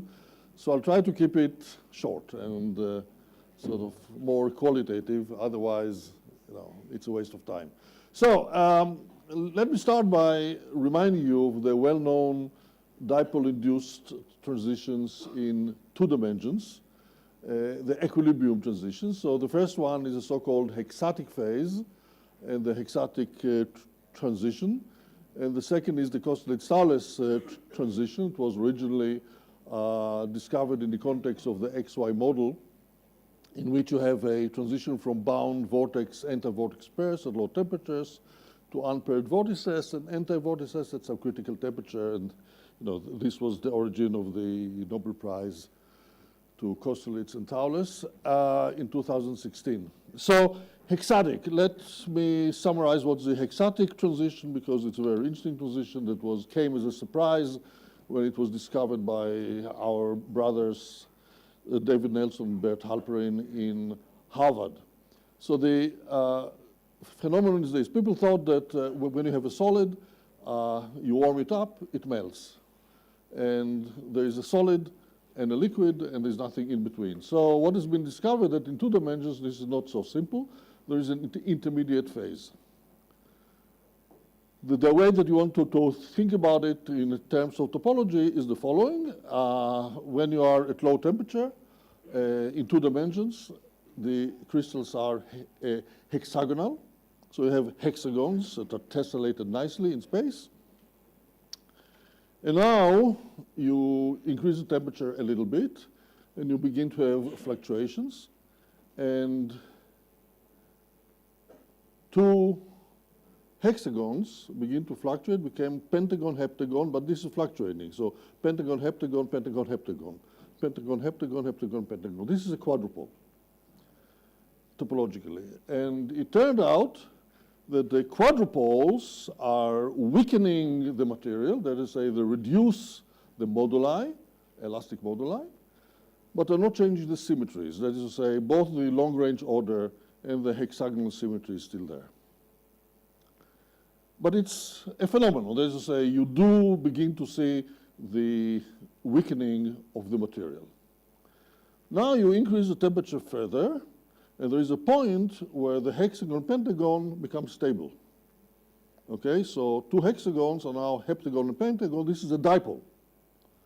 And dipoles are interesting, and we'll talk a lot about dipoles. The dipoles are destroying the long-range order, but don't destroy the hexatic or the hexagonal symmetry. That is to say, there is a partial symmetry breaking due to the appearance of this dipole. So you have a transition, and there is a new phase, which is known as the hexatic phase, that does not have a long range. So there is screening. The dipoles screen and destroy the long-range order. At a higher temperature, if you continue to do, the pentagon and heptagon separate. Now these are monopoles. And solid cannot support monopoles, and the system melts, becomes a fluid. So this is the hexatic transition, and I'm not going to describe in so much detail the Kosterlitz-Thouless. Topologically, it's the same. A vortex and anti-vortex is really like a bound vortex. A separate vortex is like, topologically is like a dipole. What I want to stress is why this appears in two dimensions. What is the special thing in two dimensions? Those transitions are not known and do not exist in three dimensions. And the way you want to think about it is that the cost of inserting a dipole in a two-dimensional system is logarithmic in the system area, in the system size. So this is the energy cost. On the other hand, what is the number of places where you can insert a dipole? Well, of course, this is proportional to the area. And the entropy is the logarithm of the number of places, and therefore it's again logarithmic in the area. Therefore, there's always a temperature T where E minus temperature times the entropy would vanish, and the cost of the appearance of a vortex is balanced by the entropy in favor of it. So then you have a transition. Now, as I said, no such transitions are known in 3 dimensions. Why? The entropy in 3 dimensions is still proportional to the logarithm of the volume, but it's no longer true that the cost is logarithmic in the volume. Therefore, you don't have transitions of this type. What I want to discuss with you today is what appears to be the first known dipole-induced transition in 3 dimensions, and this is in the context of the properties of amorphous solids, so I want to expand on this thing. So I will consider the very simple geometry to discuss what happens in amorphous solids. This is a geometry that we've used again and again in the last few years, and some of you have already seen this, this particular slide. So we studied very carefully mainly because everything is analytically soluble, so it's a very convenient system to discuss things. So we have a system like here that is circular. Let's do it for a moment in 2 dimensions, but you can also do it in 3 dimensions. So for the purpose of graphics, I kept the 2 dimensions, but you can also have a sphere. But in 2 dimensions, you have a circle, which is the outer boundary. You have the material here. This yellow stuff is amorphous solid. And you have an inner boundary. So you have, experimentally, this has been done by our colleagues in Shanghai, Jie Zhang. We can do it in numerical simulations, in experiments. In the experiment, the way that this was done, that Jie has invented a gizmo that you can pull down, and then you expand the inner circle. So we call this inflation. So the inner circle can be inflated. And what you want to know is what is the displacement field that is going to be associated with such an inflation when the outer boundary is fixed and is not changing. So as we say, we impose a displacement. So the displacement, I'm going to call it D, and the displacement at the inner boundary is a given displacement in the radial direction only. So it's some D0 times r hat, where r hat is the unit vector in the radial direction. And on the outer boundary, the displacement field is 0.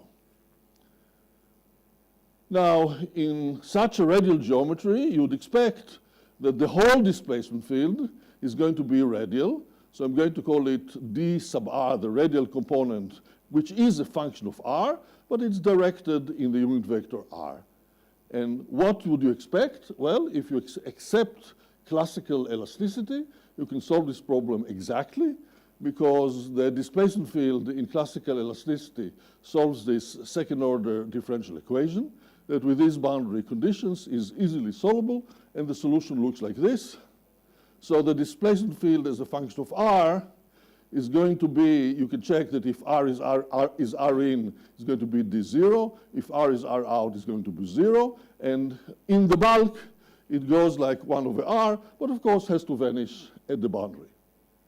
So this is an exact solution of elasticity theory, and the question is whether this is true. This is the way that the displacement field would look, not in a log-log plot, in a linear plot. In a log-log plot, it's going to be a straight line and then will decay to 0 at the end.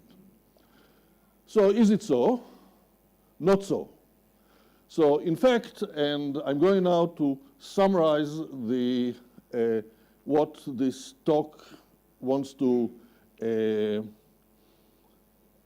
tell you, and if you get this particular slide, you can go to sleep for the rest, because this is the statement that I'm going to show. So I'm going to argue that in a similar way to the hexatic transition, there are also three phases in terms of the response of the amorphous solid to this inflation. And let me say what they are. So you have at low pressure, so you have the, particles or disks or whatever, when they're still not jammed, so you have a liquid here. You do this inflation at the center, and you ask what is the influence length of that into the fluid. And the answer is that the influence decays exponentially, and if you do a log-log plot, you get a straight line. Sorry? You said exponentially, it's a semilog. Sorry, yeah, if you do a semilog, then you get a straight line. So this is in the liquid phase, and the way that it decays, this correlation length or this length that determines the exponential decay is going to depend on the pressure, and of course it's going to diverge when you come to the jamming point, as is well known. On the other hand, when the pressure is very high, you are going to measure the displacement field, and you're going to find that it is very close to what you expect from elasticity theory. So now, in a log-log plot, you're going to get a straight line that decays. In intermediate values of the pressure, you're going to have a very interesting, unexpected, and strange displacement field that, this is what the numeric says. The red line is the theory that I'm going to discuss next. But the point that I want to stress is that there is a new phase that does not behave like an elastic phase and does not behave as a fluid phase. And the main question that I want to bring up today is there a sharp transition between these phases from here to here and from here to here? Everybody knows that there is a sharp transition from the liquid to the strange but a solid here, which is the jamming transition. And what I want to talk about is what appears to be a sharp transition also between this elastic phase and this anomalous phase. So what I'm going to say is that the intermediate phase, like the hexatic phase, is dominated by the existence of dipoles, and we're going to discuss this in a little bit more details. What I want to stress is that dipoles are going to be created, but are not created locally. So contrary to what we know from the hexatic phase transition, where I just explained to you how dipoles get created, here we're going to see that the dipoles are not locally created, and this has to do with the difference between elasticity theory and electrostatics. So let me remind you a little bit about electrostatics. In electrostatic system, you cannot create charges. You can create separate charges, right? Charges are monopoles, and electrostatics protects monopoles. Electrostatics does not protect dipoles. That is to say, if you take material, many materials, and you put an electric field on the material, then molecules can polarize. So you get dipoles. What do dipoles do in electrostatics? Dipoles weaken or reduce the dielectric constant, but are not changing the structure of the theory at all. However, if you have monopoles like salt in solution, you have the biscreening. So in electrostatics, remember, dipoles will work like quadrupoles in elasticity, and dipoles are going to work like, and monopoles are going to work like dipoles in elasticity. They say, if you want to understand what to expect in elasticity or in elastic systems, think about electrostatics and go on one pole up. So the monopoles, the charges that are going to screen the electrostatics in electrostatic theory, the biscreening, are going to be analogous to the dipoles in the case of elastic systems, and quadrupoles are going to play the role of dipoles in electrostatics. As I said, they're going to weaken the system, they're going to renormalize the moduli, but are not going to change the structure of the theory. So what is a quadrupole and how do you see the quadrupoles? So what I'm going to show now is a very simple way of extracting the quadrupolar field from the response from the displacement field that you get, for example, in a situation like this, is to do a simple inflation in the middle. So a quadrupole in general has this structure. Okay, it has the structure of cosine 2 theta, sine 2 theta, sine 2 theta minus cosine 2 theta. They say it's a tensor that is traceless and symmetric. And what I want to say is the quadrupolar field is sort of hidden where?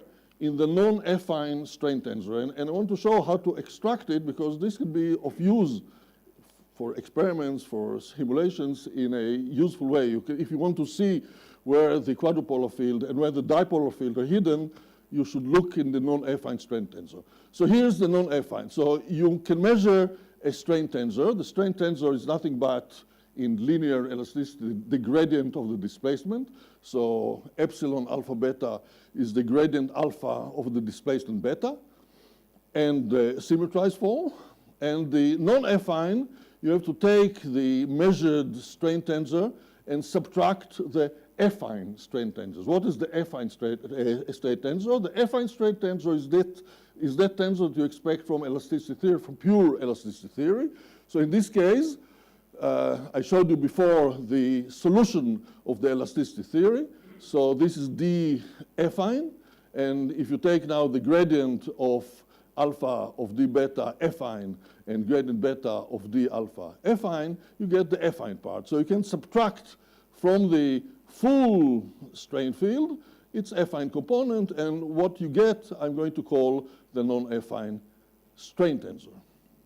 And now you want to extract this. So you measure this, and it can have a trace. Not at all guaranteed that when you take the non-affine part, it'll be traceless. This has to be traceless.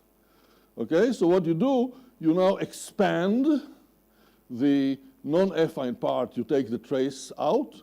So epsilon 1, 1 plus q plus epsilon 2, 2. The trace is here. Okay, and what remains you call quadrupolar form times the strength of the quadrupolar, which is q. You use the fact that cosine squared plus sine squared is unity, and therefore the q squared, the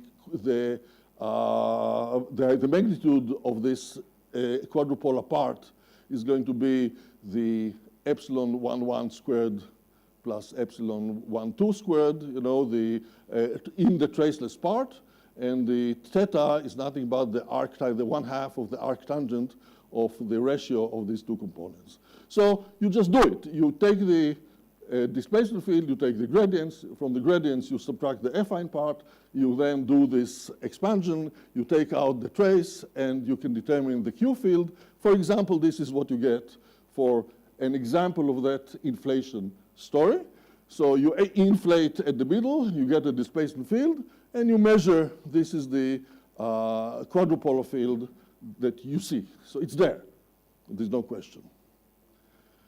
But now you look at it, and you see that it has a color code, so it's not uniform.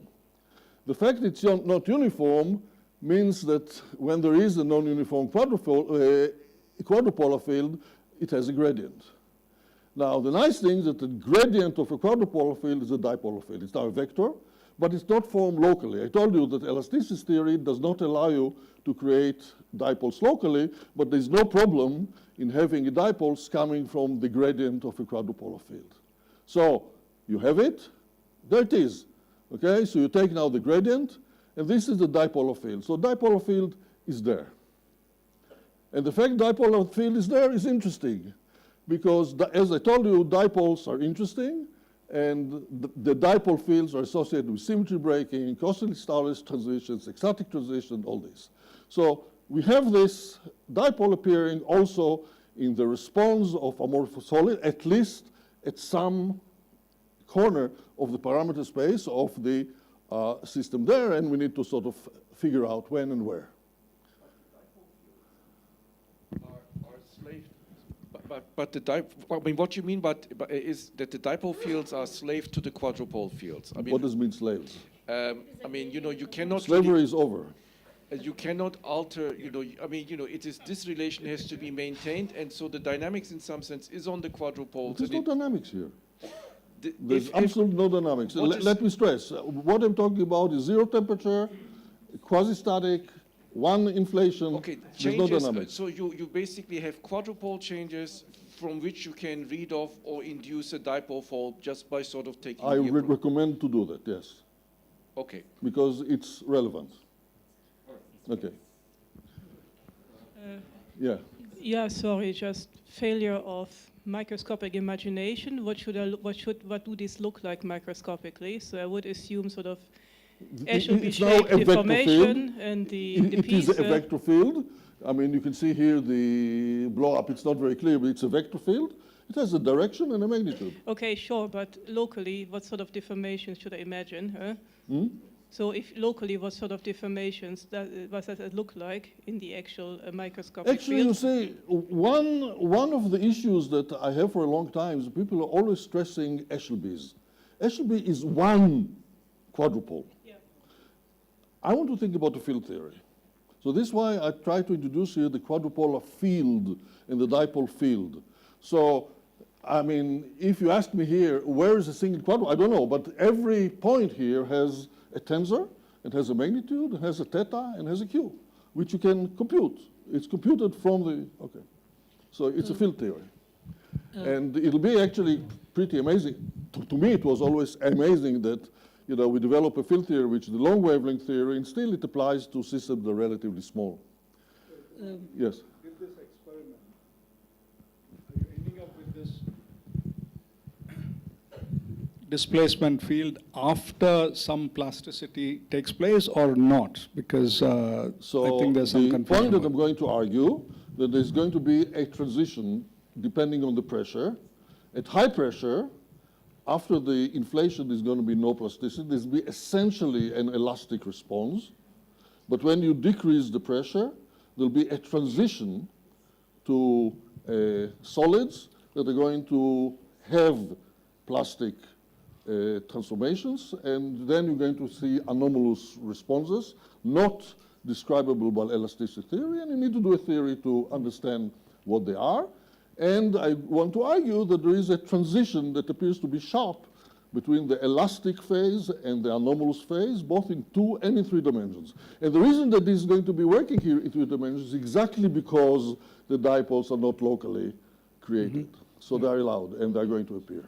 No, so just as a sub-question, I mean, when you compared with standard elasticity, the response you calculated was with elasticity, no plasticity involved. Yeah. Whereas, when I say purely elastic, whereas in the experiment, you think it involves plasticity. depending on the pressure. Yeah. But So at there's low going pressure. to be, and going to be a regime of pressures where, yes, there are plastic events. You have to solve a different theory that I'm going to show what it is, and then you get the correct displacement field, and you get a different thing. The thing is just that Why do we take the traceless part Sorry? in defining the quadrupolar field? because the quadrupolar field is traceless. That is Now, just a it definition. doesn't mean that when you compute the non-affine strain field, it has to be traceless. I'm saying the quadrupolar field is hidden. You have to extract it. You know, what I do here is a multiple expansion, nothing else. It's a multiple expansion, and I don't have a first term because you don't have dipoles appearing locally. Yeah. So I stop at the quadrupolar. If you want, you could go to the octupolar, but there's no reason. In the data that I just show, this takes almost 100% of what you have. But in general, you are not guaranteed that the non-affine field is traceless. The quadrupole is traceless, always. So that is a definition of the quadrupolar Yeah, field. that this it is has to be- definition of a quadrupole. Yes.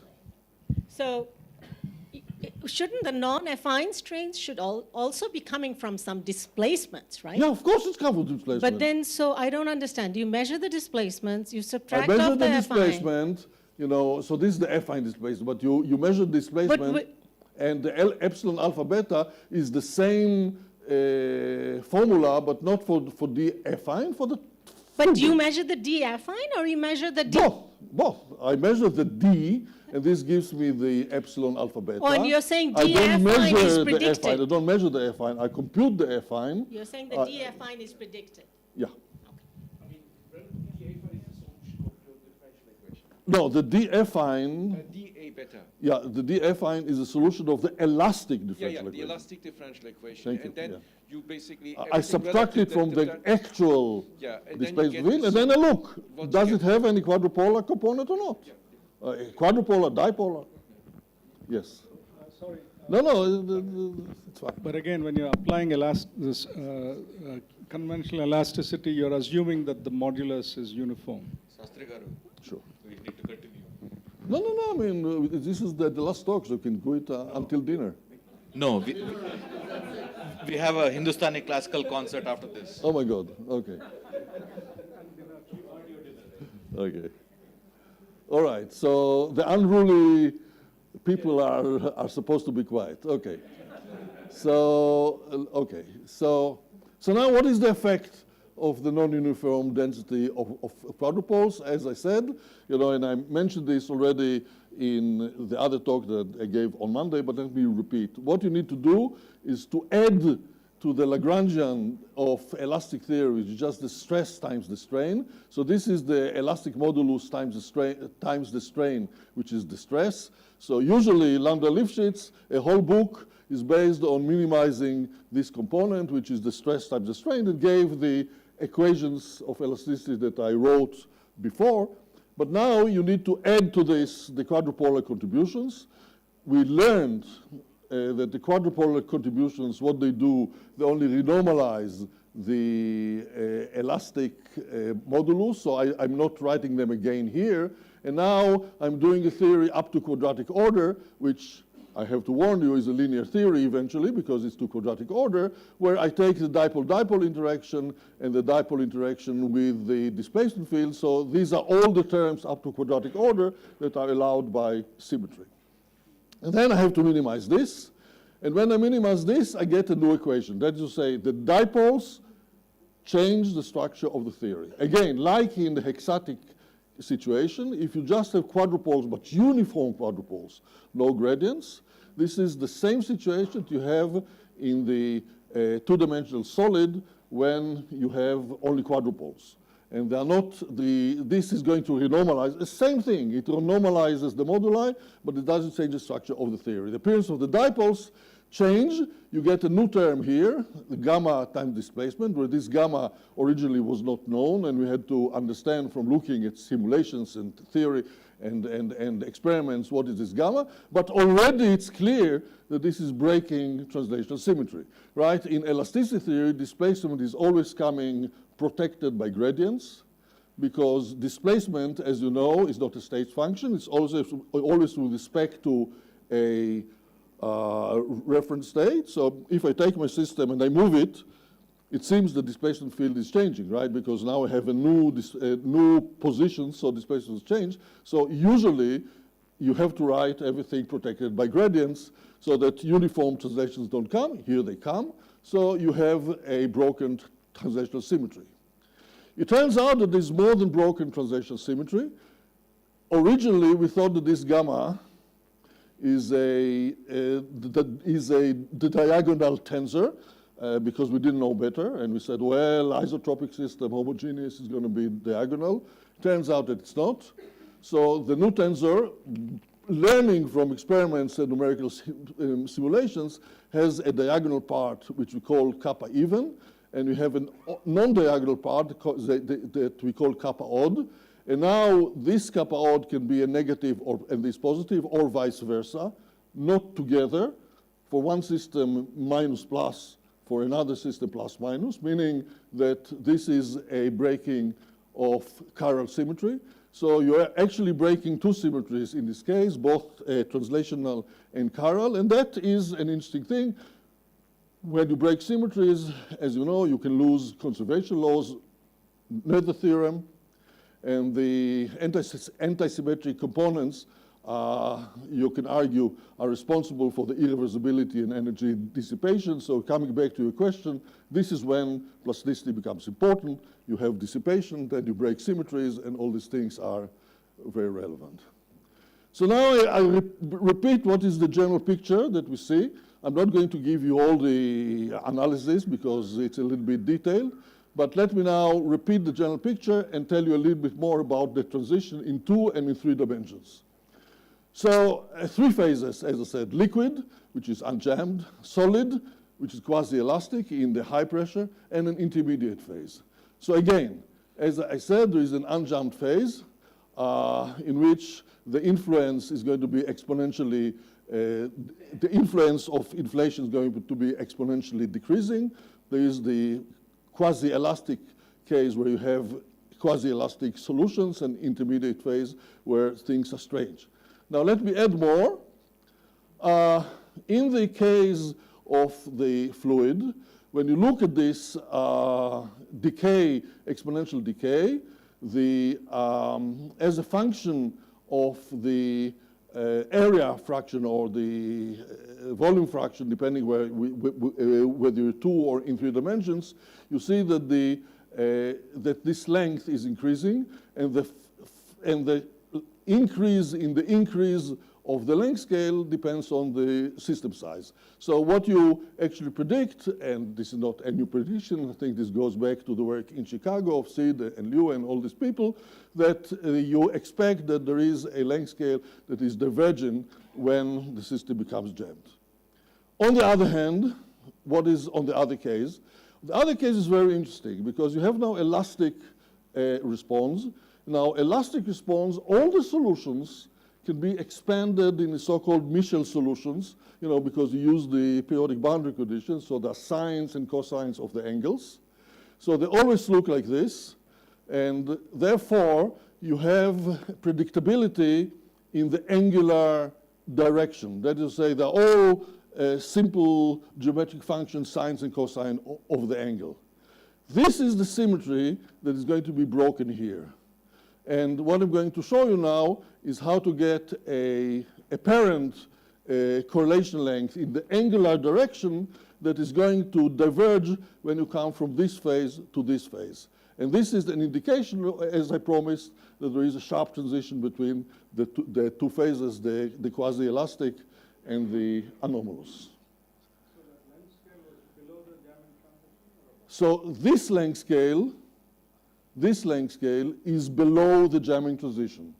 But this is a radial length scale. I mean, let me explain. You see, here you have both angular and radial order. Okay? When you do the radial component, it goes as a power. So you have both the radial and the angular order. Here you have none. No radial, no, so you have an exponential decay, so it's screened in the radial component, and there's, of course, no thing there. Here, you have these solutions, I didn't go into details, they are sort of Bessel functions. So they're also long-ranged. So you have radial long-ranged, but you have lost the rotational degree of freedom. So the quantity that is going to diverge is a correlation length in the angular direction, and when you come from this phase to this phase, I'm going to show you it diverges. And this has been shown in this paper in 2D, and recently in PNAS we have extended this to 3D to show the very same thing, and let me say a few words about this. So how do you show this? And I'm going to really do it very quickly. You consider the Fourier transform of the displacement field summed on m particles in annular ring. So, I mean, you are doing this in 3D, and you define a function x. You average over configurations. You define a quantity s, which is the absolute magnitude squared. And now you plot it. You plot it, and you see that there are these quantities as a function of the pressure. So you're increasing the pressure, you go from this function, and in the middle, in green, there's something that looks linear in log-log plot. So what you do, you actually fit the quantity to a generalized Lorentzian form, and you realize that a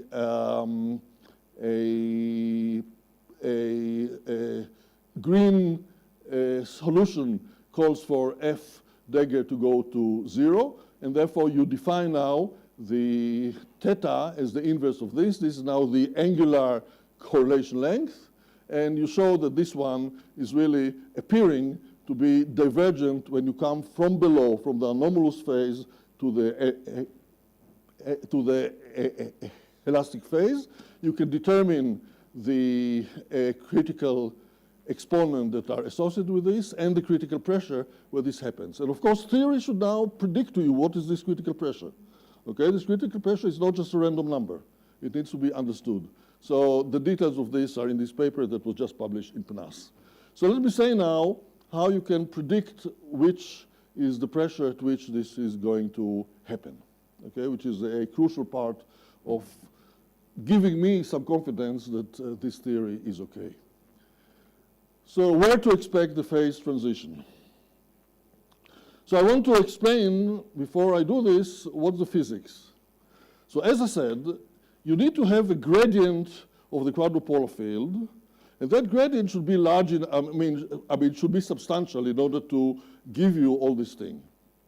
Now, when you are at a very high pressure, then there are no big avalanches. You have only local things. When you come to smaller and smaller pressures, avalanche becomes larger and larger. Why? You know very well that when you come towards the jamming untransition, the unjamming, you know that if you cut just one or a few connections, the system will collapse. So I want to propose that the size of the avalanches is intimately connected to this length scale of what is the collapse once you have a plastic response, meaning you have changes in connections, and what is the size of the region that is going to collapse. So in order to do this, I still need to go back to the nature of the solution that we have, because this is crucial. So the solutions we have, I said, are actual Bessel functions. And these Bessel functions need to be fitted to boundary conditions. This selects the screening parameters that appear in the theory, because there is an anomalously large response of the system at certain values of this screening exponent kappa. It's not just random. So now what you need to have, in order for the system to express a screening exponent, you have to have events that are at least of the inverse size of that screening length. Okay, so they have to be large enough. This is why you have to go to lower pressure in order to see this. So what I now am going to do in 3 dimensions, you know that we have a critical number of neighbors, which is 6. And if you look at the delta z, which is z minus z star, there are scaling laws for the pressure that would go to 0 at phi j, but will increase when you go away. It goes like delta z to the cubed, etc.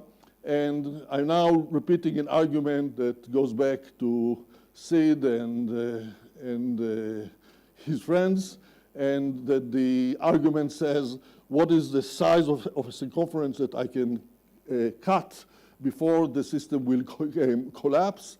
And this goes according to the excess that I have in delta z. And from this, one gets a typical length scale that goes down when the pressure goes up. So this goes to infinity near the unjamming transition. It goes down. And this length scale is going to become too small eventually to allow a plastic event that will have sufficiently sizable gradients that are going to allow for the anomaly to exist. So the transition, I said, occurs when the preferred screening exponent, kappa to the minus 1, is of the order of this L.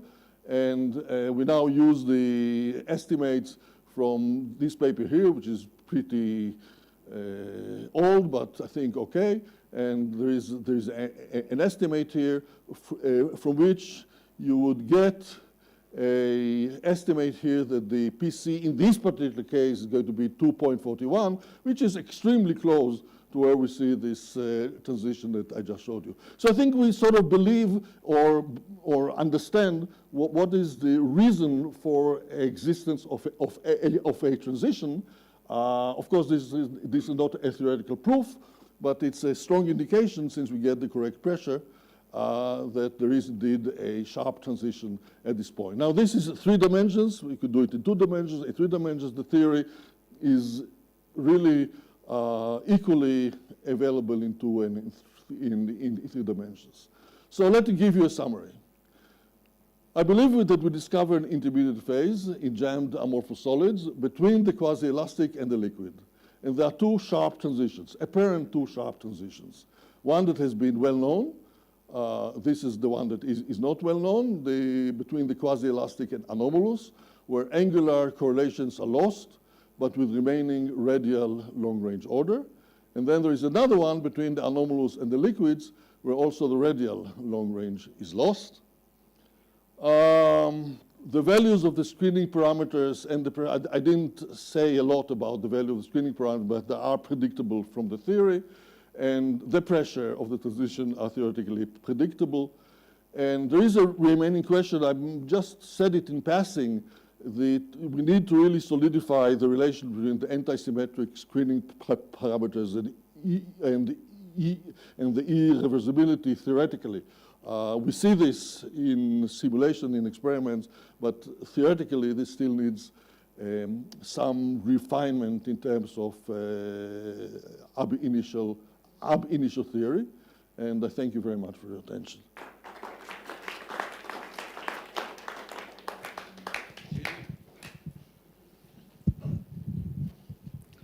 Well, I guess you know what I will say. No? No. Well, it's something that you don't mention, but I think this is, beautiful, new physics. Wow, I didn't expect this, Gilles. Wow, thank you. Yeah, but.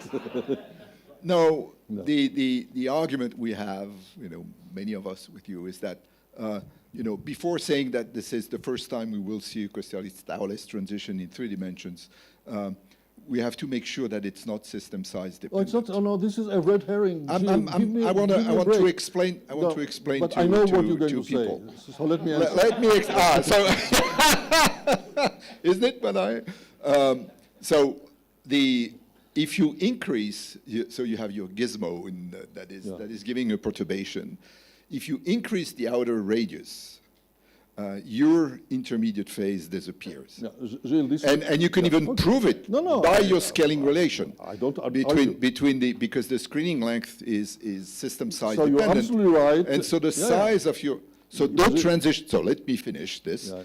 The transition vanishes in the limit where you increase the outer radius. So it tells us something. Maybe it's not the whole physics. Maybe we are interested by finite size. May I answer? Okay. Well, let's say I don't want to push this, but that's the idea that if you can perturb the system on the whole size of the system, you would have a true transition. But if you perturb locally, you will have a response that is only on the size of the perturbation. Thank you for the comment. It's a red herring. Now, why it's a red herring? I showed you this example because it's very simple and it's analytically solvable and everything.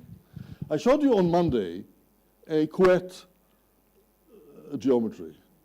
That doesn't depend on sizes because then no, it doesn't. That is to say, there you create the thing on the whole system. I can show you another example. We solve also analytically the case of a spherical cap that I squish onto the plane. No issues. No, but the same thing. Yeah. But I know. But the same thing happens. Same phenomenon happens at large pressure. There, in the squishing of a spherical cap onto the plane. Large pressures, you get elastic. You have an intermediate phase. You go to the liquid phase. Everything is correct. Now, how do you want to fix it for this case? Keep the length scale ratio correctly. That is to say, if you want to increase the outer scale, increase also the inner scale. You can still go to infinity. There's going to be infinite material, but increase the inner boundary as much as you, and the same ratio as the outer boundary. But it's a red herring because you can do it with other methods of strain, which are going to influence everything. And the same phenomenon is there, I can guarantee to you. So it is not due to that issue. It's not because of, you don't have to do a local thing. Here I did a local thing because it's easy to analyze and it's simple to explain. You know, just to explain how to do the squishing of a spherical cap onto the plane, analytically I have to have a separate lecture because it's not trivial, right? You need to do the geometry correctly and everything. So what you say is correct, but a red herring. I had a question on the nature of the fields in your theory. So if I understood correctly, the U's are kind of smooth, your strain fields and your displacements are smooth continuum fields, but that don't end up obeying elastic equations. So let me explain. You're absolutely right. Can I just... We do have particles, and therefore we have used a transformation from the particles to a grid where all the derivatives, everything have been computed there.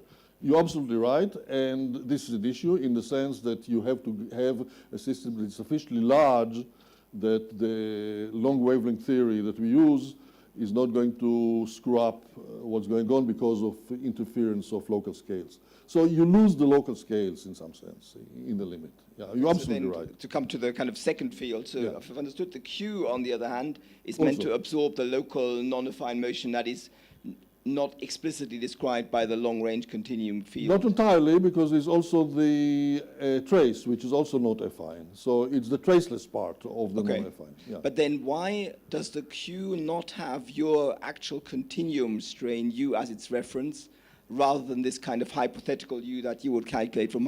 Say it again? So I would have thought that the Q would somehow... The Q field, yeah. The Q field would have as its reference, which you subtract, the U that you ultimately calculate from your extended theory, rather than the U that you get from elasticity theory.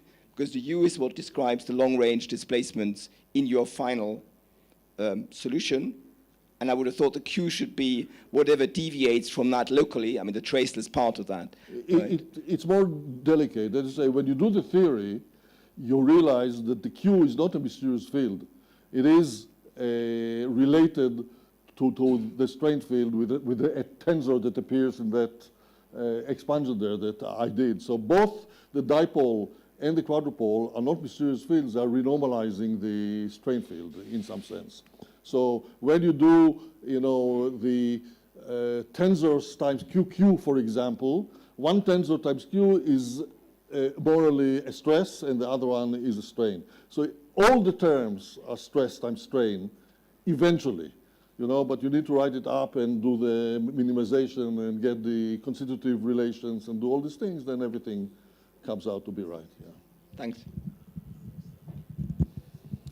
Itamar, going back to Gilles' point, and you know that we've done this, but I'm going to go back to very old work by Wouter Ellenbrook and Martin van Hecke and someone, where they looked at the response to a point force under periodic boundary conditions, and they showed that the only diverging length scale was the isostatic length scale by doing very very careful self-averaging tests by looking at the response and the variance of the response.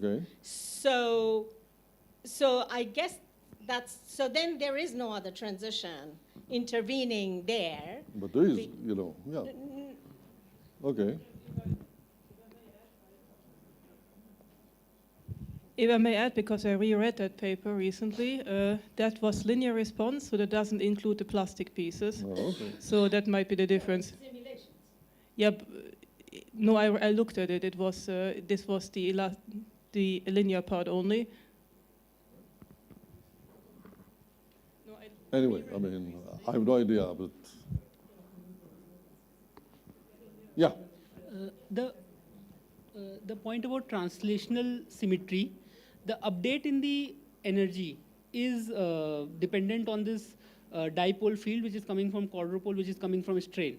Comes And- from yes, it comes from displacement, comes from the displacement determines the strain has this The expansion. strain is, does not depend on translation. It's a gradient follows- of the displacement, yeah. Yeah, so, It's a gradient of displacement. in the theory also, It's the because gradient it of is displacement. from that, It's the gradient of displacement. but The screening length is not coming. The screening length is coming from the dipoles, not from the. but the thing there. dipoles are coming from strain, right? They are some But they have a function of gradient. strain. They have a gradient which is a source of the length scale. Okay, I mean the dipoles always screen, and they screen with a typical scale. Yeah.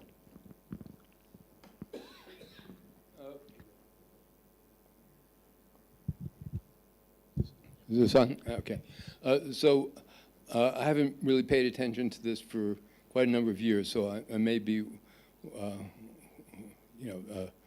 way off. But I remember when we first did this, that there were two length scales that diverged at transition, and this made things quite difficult for us to try and get our minds around how to think of this problem. Now, I don't know what's happened in the meantime, but somehow I haven't heard any of that resurrected now. And given what you're saying, I keep wondering, well, there's plenty of place for these two length scales to cross and do all sorts of things.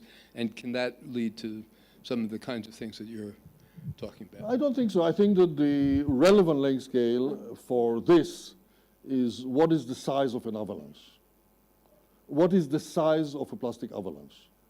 And the size of plastic avalanche is going to decrease as the pressure is increasing, simply because the system is very constrained, right? So you can cut many bonds or many connections without creating any disastrous thing. One kind of longitudinal length scale and the other transverse length scale, and those could somehow do something in the same vein. So I'm using the one of the longitudinal length. That is to say, what is the size that I can cut? Okay, what is the maximal size that I can cut before collapsing the whole system, right? And this is the one that is associated with the size of the avalanches. That is to say, and this grows. If you're very close to the unjamming, any plastic event anywhere is going to break some things that the whole system will collapse. This is becoming smaller and smaller when you go to high pressures, to the point that at some point the screening length cannot be expressed because it's going to become larger than the size of the available plastic event that you need in order to express it. So that's the idea. So it's more of a clarification question at this point. So Sorry, I can hear who is asking. Yeah, Silke, yeah. So I'm now completely and utterly confused. So your system, is this now a simulation or an experiment, and is this linear response, or does it have plastic events or not? I'm totally confused at this point. So you're asking what is the present data? evidence? What is the data you're So we have using? experiments in 2D. We have simulations in 2D and 3D. So that's about the evidence in terms of experimental and simulations. And what was the other question? Yeah, so is this, but this is non-linear, they're rearranged Okay, within all of this stuff so let or me not, explain. So the linearity and non-linearity depends what you're interested in. That is to say, the phenomenon that I talked about here doesn't necessitate yet strongly nonlinear components. If you want to explain, for example, brittle shear bending, you need to add nonlinear terms. So I didn't mean the theory, I meant the data you're using, what's actually happening in your system. These are small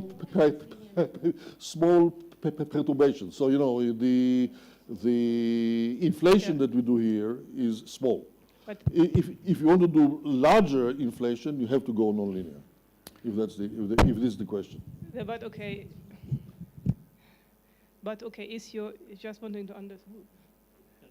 What is this? Oh my God. Yeah. Okay. Does stuff rearrange or not? Say it again? Do things rearrange or not in the experiment and simulation? Is your perturbation large enough to cause plastic rearrangements? I think? Yes or not?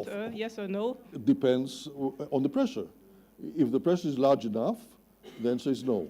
In the intermediate So phase, in the the answer is intermediate yes. phase, you have Yes. plastic. Have Of you course, have the you plastic events are the source of the quadrupoles and okay. dipoles. Have you measured them? I'm just curious. Yeah. This I showed you how to measure them, how to measure the quadrupolar field. The quadrupolar field appears Yeah, only but I because mean, you can just track and see like measure number of contact breaking events, measure what?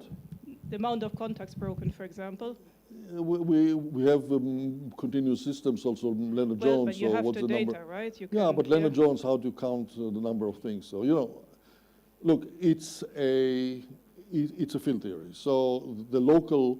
Yeah, but still, I mean, I always would like to understand the ground. So I system, prefer to look at the fields, and I showed you how to no, do I this. understand, but Yeah. I'd still You can like do to it. know, yeah? You can do it. Yeah. I mean, you are most welcome. Yeah. So, Itamar, just to follow up, I mean, so for whatever inflation you do in the intermediate regime, you have plastic rearrangements, right? But then your displacement field is still being measured with respect to the reference that So the answer is that if you have plastic rearrangements at high pressure, they're very localized. No. So let's stick with the intermediate phase, which Intermediate, is low yes. pressure. Yes, you have. So you have plastic events. You're measuring the displacement field with the original reference configuration. Yes. So whatever, I mean, so a priori, you shouldn't be applying a simple elastic. No, only to compute the affine part.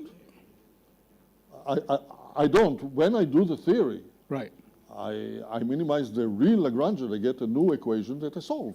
And the new equation is not the same as the elastic equation. It's a different equation with this gamma D. No, but the new parts of that theory are then capturing the plastic strains that you have? Is that what I should understand? That the theory is supposed to catch the whole shebang. That is to say that you have contribution to the displacement from both elastic and plastic events as the equation predicts that you can solve, and you can compare to the measurement, and it fits well. So you believe that this catches what happens in the intermediate regime.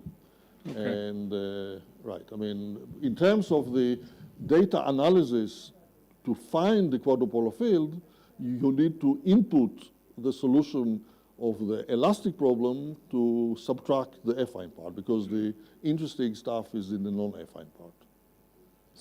So maybe sort of this may help clarify or just confuse everyone. But as I will repeat what I sort of. Okay, so you're doing this inflation experiment As an example. As an example, yeah. And I think yes. So. And you say, look, I can solve this. You know, the experiment is of course with particles and so on and so forth. And so I say, look, I'll solve this problem in the linear elasticity version. Yes. And obviously, you know, this is not what and then I look at the difference between the prediction from linear elasticity and what you actually measure. That's sort of you're subtracting out that part in a way. Careful. I measured the displacement field. Yeah, you measure it. Don't and you look at the difference between the real displacement okay, and but the business, you measure the displacement field, but then you're subtracting the affine field out of it. In order to show you the quadrupolar fields. Let me. So I mean, which you get from solving the linear elasticity problem. Subtracting the elasticity. Yeah, exactly. You know, so and you know, in principle, you could say that this difference should not have any structure. You know, it comes from blah blah blah, and then you say no. Actually, you know, from these differences, I see quadrupole terms, and I say these, you know, and they're fluctuating from experiment to experiment. But there is method to this madness in the sense that I can sort of look at this stuff by formulating a field theory, which would basically, you know, get these differences, and then you add to this, of course, the linear elastic solution, and then you have some. You don't need to add. Incorporate. But okay. You just solve the appropriate equation. Yeah. So, but this is essentially, you know, so the deviations from the linear elastic solution are meaningful, and you know, it's when I look at them, I will probably get basically the parameters of my Lagrangian, you know, your kappas, and so on and so forth. That is sort of essentially your your approach, if I'm understanding this correctly. Almost. That is to say, Okay, good enough for me. The subtraction of the affine is just to show you that I'm not talking about something weird, that the fields are there. That there's quadrupolar field, there's a dipolar field. Now, make a line. And now say, now I want to go back to Landau-Lifshitz and ask what is the Lagrangian I need to write. And then I need to add to the Landau-Lifshitz Lagrangian contribution from the quadrupolar field, from the dipolar field, and maybe from higher. But so far it was enough to stop at the dipolar thing, you know. Yeah. Okay, so Giulio.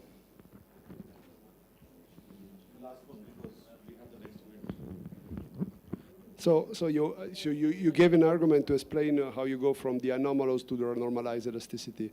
But I mean, coming back to the first, what you explained at the beginning, so if you have the variation of the quadrupolar field, you will have a dipole density. And I mean, it seems that if you are in the jump phase, even if it's very jammed, I mean, the quadrupolar field will have some fluctuation, maybe very small, but they will have, so you will always have a density. Right. So why there is a transition then? Because, as I said, I mean, you need to have a minimal size of the plastic events, the avalanches, in order to fit in a solution with a given screening length kappa. So kappa should be of the order of L to the -1, where L is the length scale, typical length scale of the avalanches. Otherwise, you simply cannot have a solution that will fit the boundary condition. They're going to be anomalous. Because the system tries to get, see, the screening exponents are independent of anything. They're just determined by the geometry, okay, not by pressure. So the screening exponents will go 0 and then will jump to a finite value. This is what I tried to show in this little plot here. So the expected kappa is for large pressure to be 0 because they cannot be expressed. And then the transition is going to be seen as a jump to a fixed value of kappa, which is the one that solves the boundary conditions with the equation that you need to solve. Okay. So, and you cannot do this when there are not enough length scales in terms of the plasticity, so the gradients are too small, and you know the quadrupolar field is too weak, etc. Okay, thank you. Okay, so right now I'm missing my friend Shmuel Rubinstein. When we were postdocs at Harvard, he would stop random people in the corridor, listen to what they had done, and explain it to them better than they had understood it. So, okay, with that, let's thank Itamar. And as the chair of the session, I get the prerogative, even though I have absolutely no formal affiliation with Raman Research Institute, I have the pleasure and honor of